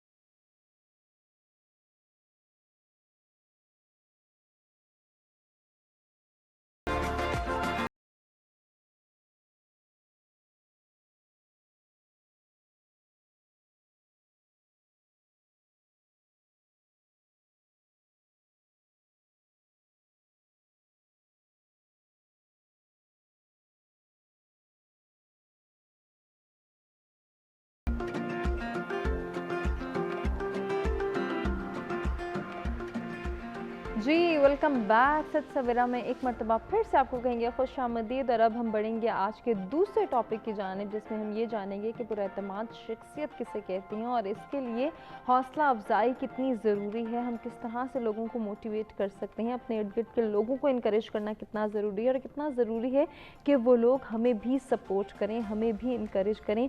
जिन लोगों को इनकरेज नहीं किया जाता, डिस्करेज किया जाता है, डिमोटिवेट किया जाता है, उनको अप्रिशिएट नहीं किया जाता, उनकी मेंटल ग्रूमिंग पर इसके क्या असरात होते हैं, इनके हवाले से हम बात करेंगे। बच्चों के हवाले से बात होगी, नौजवानों के हवाले से बात होगी कि मौजूदा सूरत हाल में आज का नौजवान जो कि खासी मुश्किल में मुब्तला है, कन्फ्यूजन का शिकार है, उनको किस तरह से गाइड किया जा सकता है या उनको किस तरह से हेल्प आउट किया जा सकता है। फरहान, आपसे स्टार्ट लेना चाहूँगी, क्या कहेंगे ये जो हमारा दूसरा टॉपिक है पुरएतमाद शख्सियत, पहले तो इसके हवाले से जानना बहुत ज़रूरी है कि एक इंसान की शख्सियत कब पुरएतमाद शख्सियत बनती है, किन किन फैक्टर्स से मिलके, किन एलिमेंट्स का जो है वो मुरक्कब होती है उसकी शख्सियत, जब वो पुरएतमाद शख्सियत बनती है। पहले तो हम इसकी जाने पाएंगे और फिर हौसला अफजाई पे बात करेंगे। हाँ जी, बिल्कुल, बहुत अच्छा ये टॉपिक है। बेसिकली जब पुरएतमाद शख्सियत की बात होती है तो हमारी शख्सियत जो है वो ह्यूमन बिहेवियर की जो लर्निंग है वो सिंस बर्थ शुरू हो जाती है कि आपकी जो जब आप पैदाइश होती है और उसके बाद आपका जो माहौल है आपके ऊपर किस तरह से ऑब्जर्वेशन है आपके ऊपर शुरू होती है और आपके जो घर वाले हैं वो आपके ऊपर कैसे इंटैक्ट होते हैं,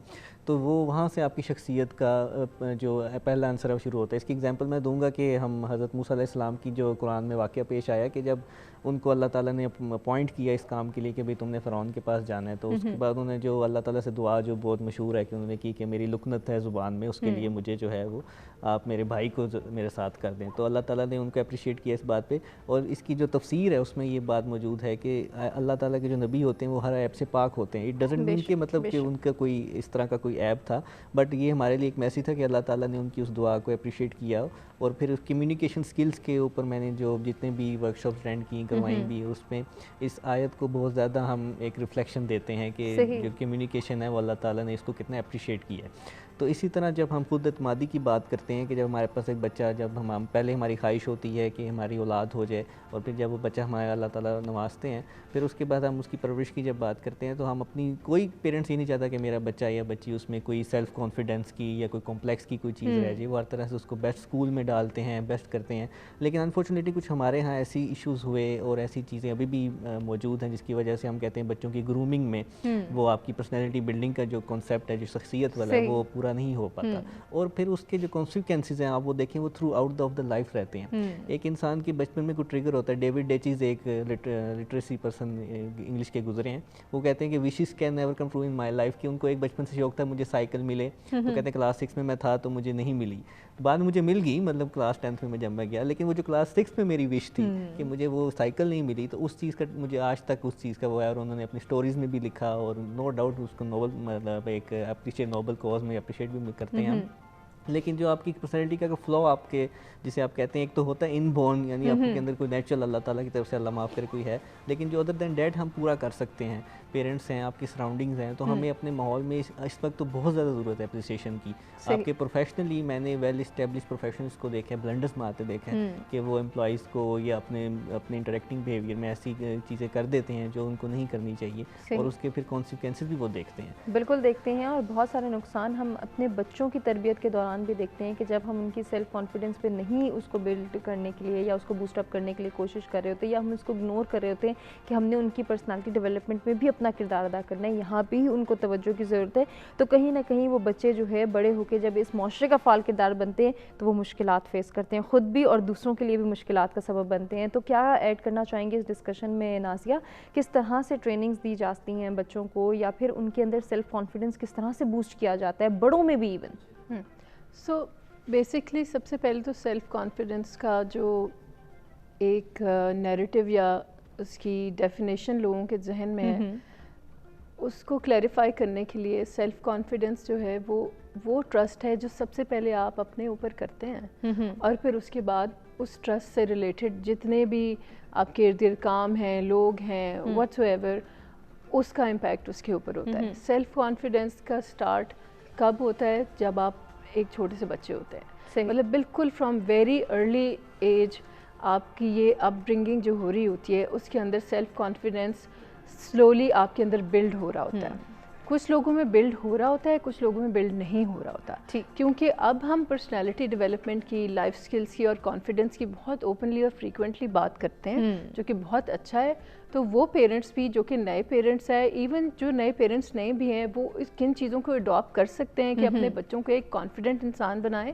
सबसे पहले तो उसमें आप एज अ पेरेंट और एज गार्डियन, या अगर आप किसी और रोल में भी किसी को इन्फ्लुएंस करना चाहते हैं, अपने सेल्फ कॉन्फिडेंस को रिफ्लेक्ट कर लें। और उसको रिफ्लेक्ट करने का सबसे बेहतरीन तरीका ये है कि अपने इर्द गिर्द लोगों को अप्रिशिएट करें, उनकी तारीफ़ करें, उनको इनकरेज करें, और उनके नज़दीक और उनके बारे में वो चीज़ें पॉइंट आउट करें जो कि पॉजिटिव हैं, ना कि नेगेटिव। सबसे बेहतरीन एक तरीका तो ये है। और फिर जब बच्चों की हम स्पेशली बात करते हैं, कैसे हम आइडेंटिफाई करके उसको, कैसे हमें लगता है ना कि हम बच्चों को खिला भी रहे हैं, पढ़ा भी रहे हैं, अच्छे स्कूलों में भी भेज रहे हैं, उनको प्रोटेक्टिव एनवायरनमेंट में भी रख रहे हैं, तो कॉन्फिडेंस उनका बिल्ड हो रहा है। ऐसा समटाइम्स नहीं होता। बिल्कुल बहुत अच्छे घरों के बच्चे भी कई बार आपको लगता है कि कॉन्फिडेंट नहीं है, पब्लिक में वो उस तरह से कम्युनिकेट नहीं कर पाते। उसकी रीज़न ये होती है कि आप कभी कभी बहुत ज़्यादा ओवर प्रोटेक्टिव हो जाते हैं, या आप बहुत ओवर कॉन्फिडेंट।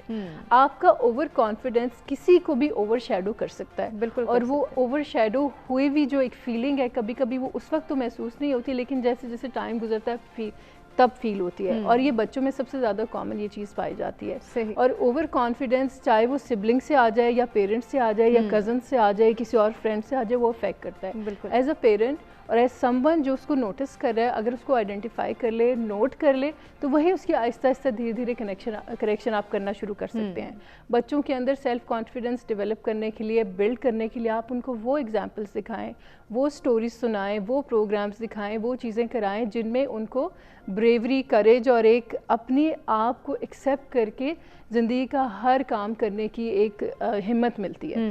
और उसके लिए आपको कोई बहुत बड़े बड़े काम करने की ज़रूरत नहीं होती है। डेली बेसिस पे छोटी छोटी चीज़ें होती हैं। सही। आप अपने बच्चे की लाइक्स डिसलाइक्स, फॉर एग्जांपल अगर एक बच्चे को खाने में एक चीज़ पसंद नहीं है, आप उसको बार बार फोर्स करें वही चीज़ खाने में, वो भी आपका कॉन्फिडेंस खराब करती है।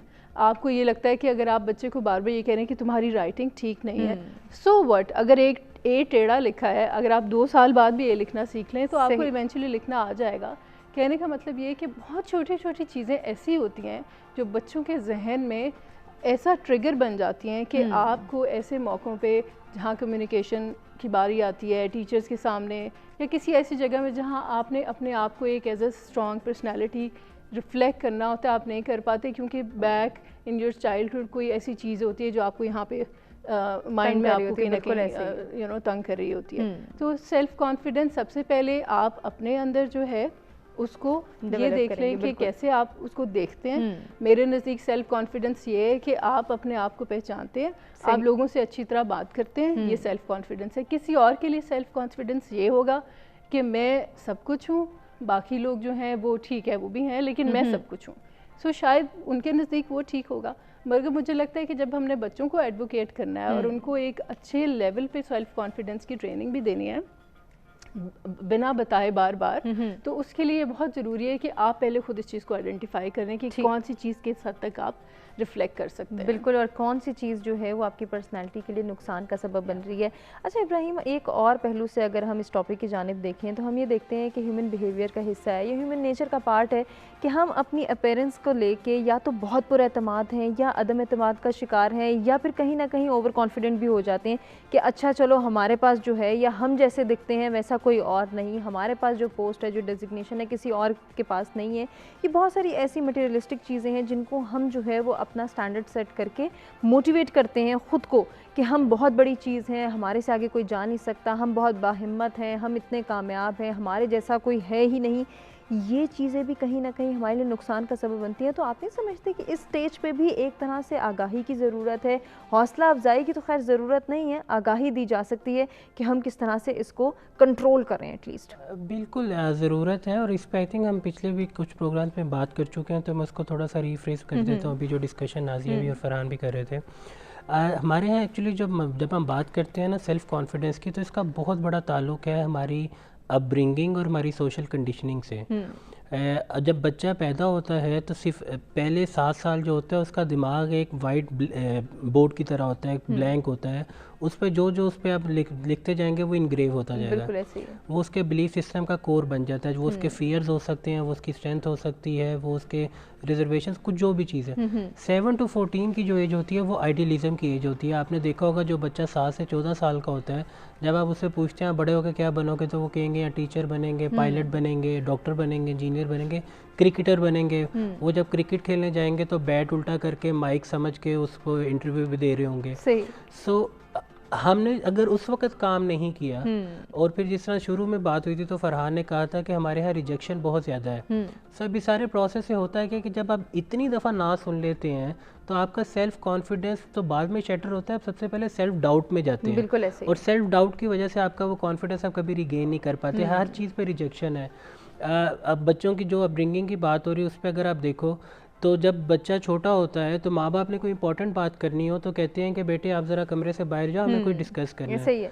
फिर जब वो बच्चा बड़ा होता है तो आप कहते हैं कि यार इतनी अहम बात है क्यों नहीं कर सकता, क्यों? क्योंकि आपने उसको कभी फैसला साजी में शामिल ही नहीं किया। बिल्कुल ऐसे है। या बाज़ औक़ात ऐसा भी देखने में आता है कि घर के बड़े बच्चों को तो शामिल किया जाता है डिस्कशन में, छोटे बच्चों को आ जाता है जाओ खेलो, तो वहाँ पे भी एक हम देखते हैं कि कॉन्फ्लिक्ट रेज होता है कि इससे तो कहा जा रहा है, इसको तो शामिल किया जा रहा है, मुझे इग्नोर किया जा रहा है। इसी तरह से आप देखें जब बच्चा बहुत छोटा होता है और एक सर्टेन माँ का होता है और वो 8-10 माह का, अगर वो पाँव पे खड़ा नहीं होता तो उसको हकीम के पास लेके जाएंगे, डॉक्टर के पास लेके जाएंगे, दम दरूद कराएंगे, अल्लाह ताला माफ़ करे ये ठीक तो है।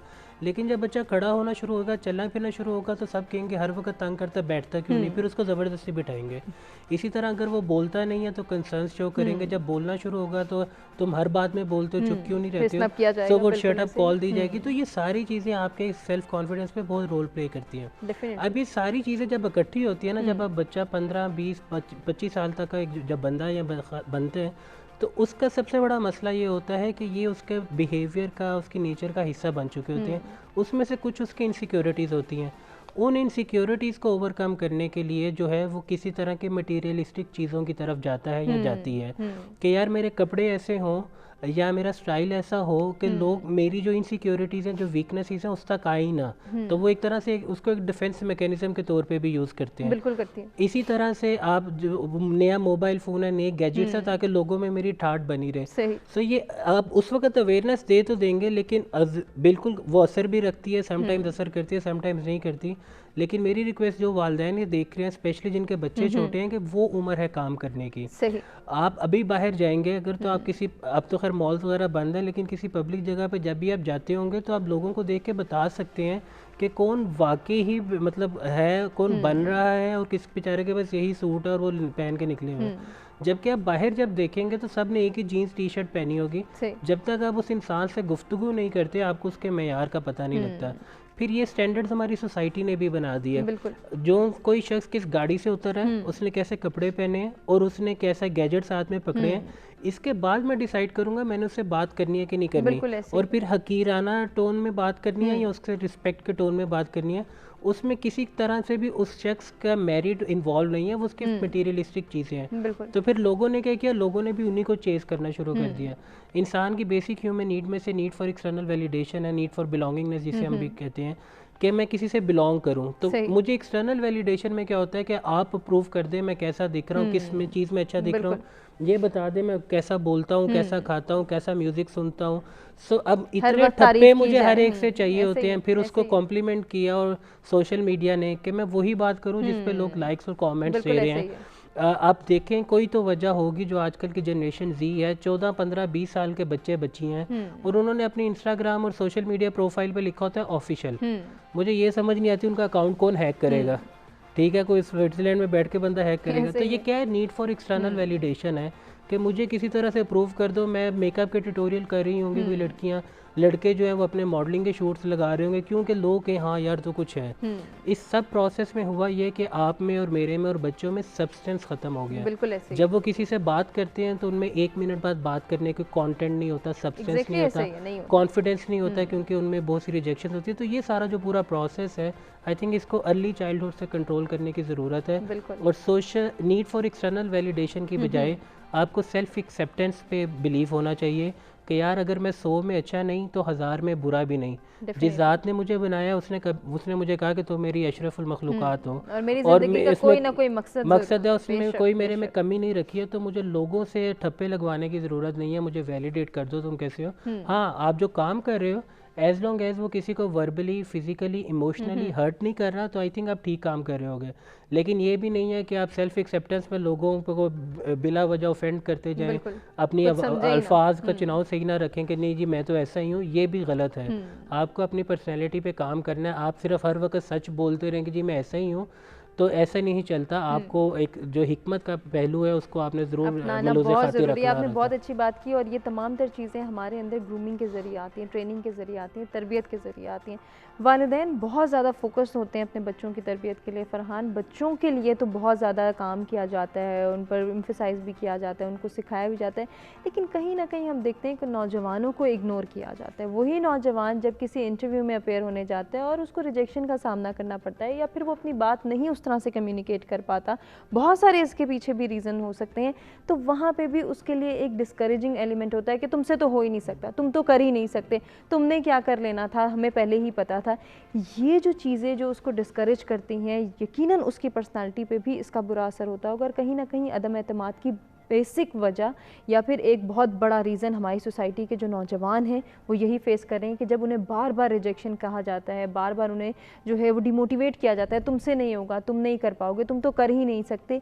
ये चीज़ें हम किस तरह से बेहतर बना सकते हैं? एग्जैक्टली ये बहुत ज़बरदस्त टॉपिक है। मेरे ख्याल में इसमें तो एक अलग घंटा हमें चाहिए होगा कि रिजेक्शन एक अलग से, बिकॉज इसकी जो सिग्निफिकेंस है इतनी अहमियत का हामिल है कि अपने एक्सपीरियंशियल नॉलेज में अगर मैं देखूँ तो हम ऐसे एक्सपीरियंसेस मैंने देखे हैं कि आपके जब आपको रिजेक्शन होती है, आपको स्पेशली सेंसिटिव पीपल, एक पर्सन के हु फील के मैंने एक चीज़ अपनी फुल इंटेंशन से, फुल होल हार्टेड से मैंने दुआ की, मैंने सब कुछ किया, मैं पैशनेटली, मैं एक इंटरव्यू में गया हूँ, मैंने उस चीज़ में अपीयर हुआ हूँ या जो मुझे रिजेक्शन हुई, तो उसकी जो ट्रिगर के जो आफ्टर इफेक्ट्स हैं वो इतने स्वीयर उसकी पर्सनैलिटी पे रह जाते हैं कि समटाइम्स वो इतना अपने आप को स्नब कर लेता है कि वो किसी भी तरह, हालांकि उस पर इतनी क्वालिटीज़ होती हैं लेकिन वो हो जाता है। इसके ऊपर हम, जैसे मैम ने पहले बात की कि हमारे यहाँ जो इशू है कि हम साइकोलॉजिकल और मेंटल हेल्थ के हवाले से ज़्यादा फोकस नहीं करते, तो हम बहुत सारी ऐसी चीज़ें, कुछ होंगे, आपने इंट्रोवर्ट पर्सनैलिटीज़ को देखा होगा कि वो बिल्कुल साइड पे रहती हैं, वो किसी से इंटरेक्ट नहीं करती, और समहाउ कुछ ऐसे होंगे कि जो इंटरेक्शन भी करते हैं।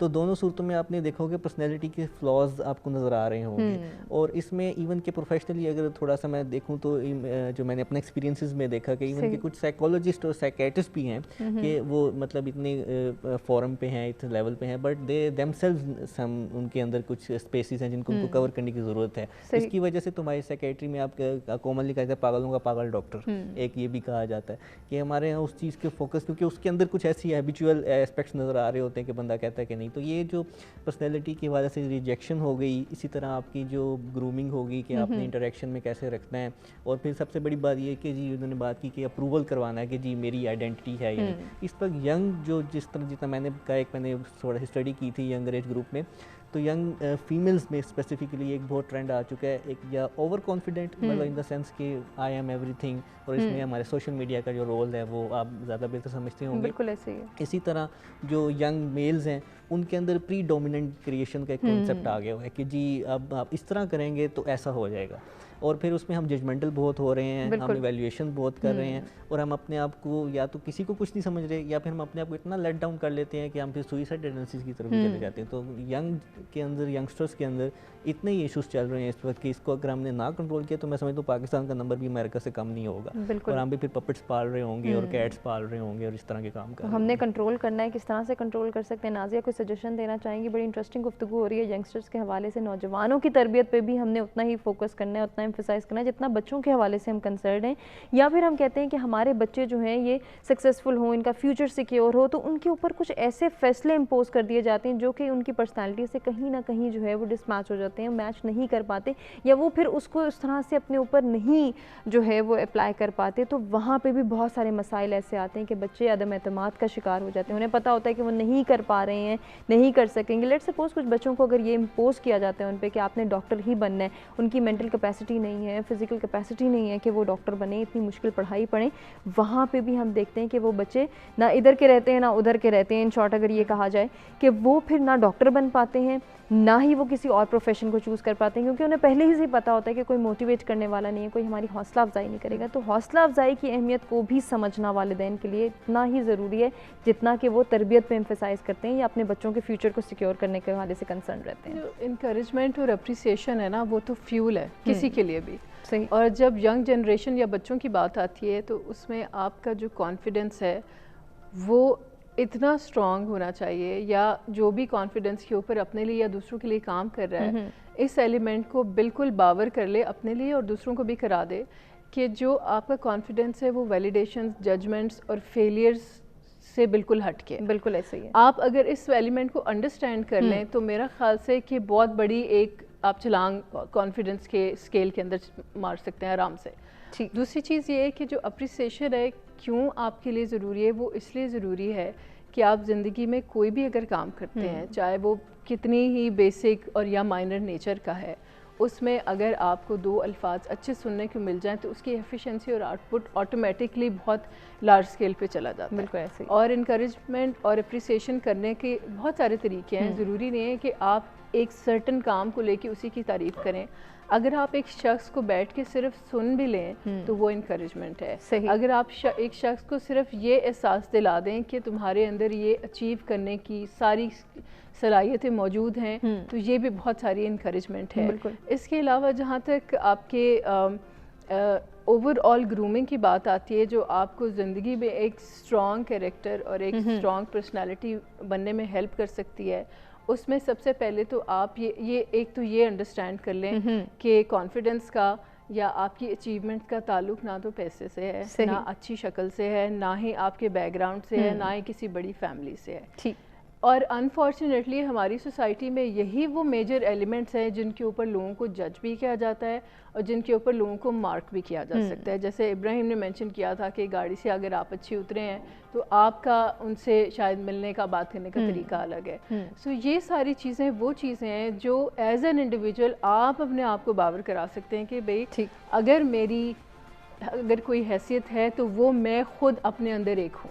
ठीक है, क्या बात है। अगर आप उसको एसोसिएट करेंगे मटीरियलिस्टिक चीज़ों से तो आप तो बहुत सारे पाकिस्तान का आपने देखा ये क्या है, अगर आप उस हिसाब से चलेंगे तो आप कुछ कहीं के नहीं रहेंगे। इन शॉर्ट हम ये इसको इस तरह से वाइंड अप भी कर सकते हैं। तमाम मेहमानों का शुक्रिया अदा करना चाहेंगे जिनसे बहुत कुछ सीखने का मौका मिला। उम्मीद करते हैं आपको भी आज का प्रोग्राम पसंद आया होगा, जिसमें हमने हौसला अफजाई के हवाले से बात की, पूरे एतमाद शख्सियत पर किस तरह से वर्कआउट किया जा सकता है और इसके साथ साथ मौजूदा हालात को डिस्कस किया कि ऐसे में हमने अपनी सेहत पर तवज्जो देनी और इसके हवाले से आगाही फराहम करनी है।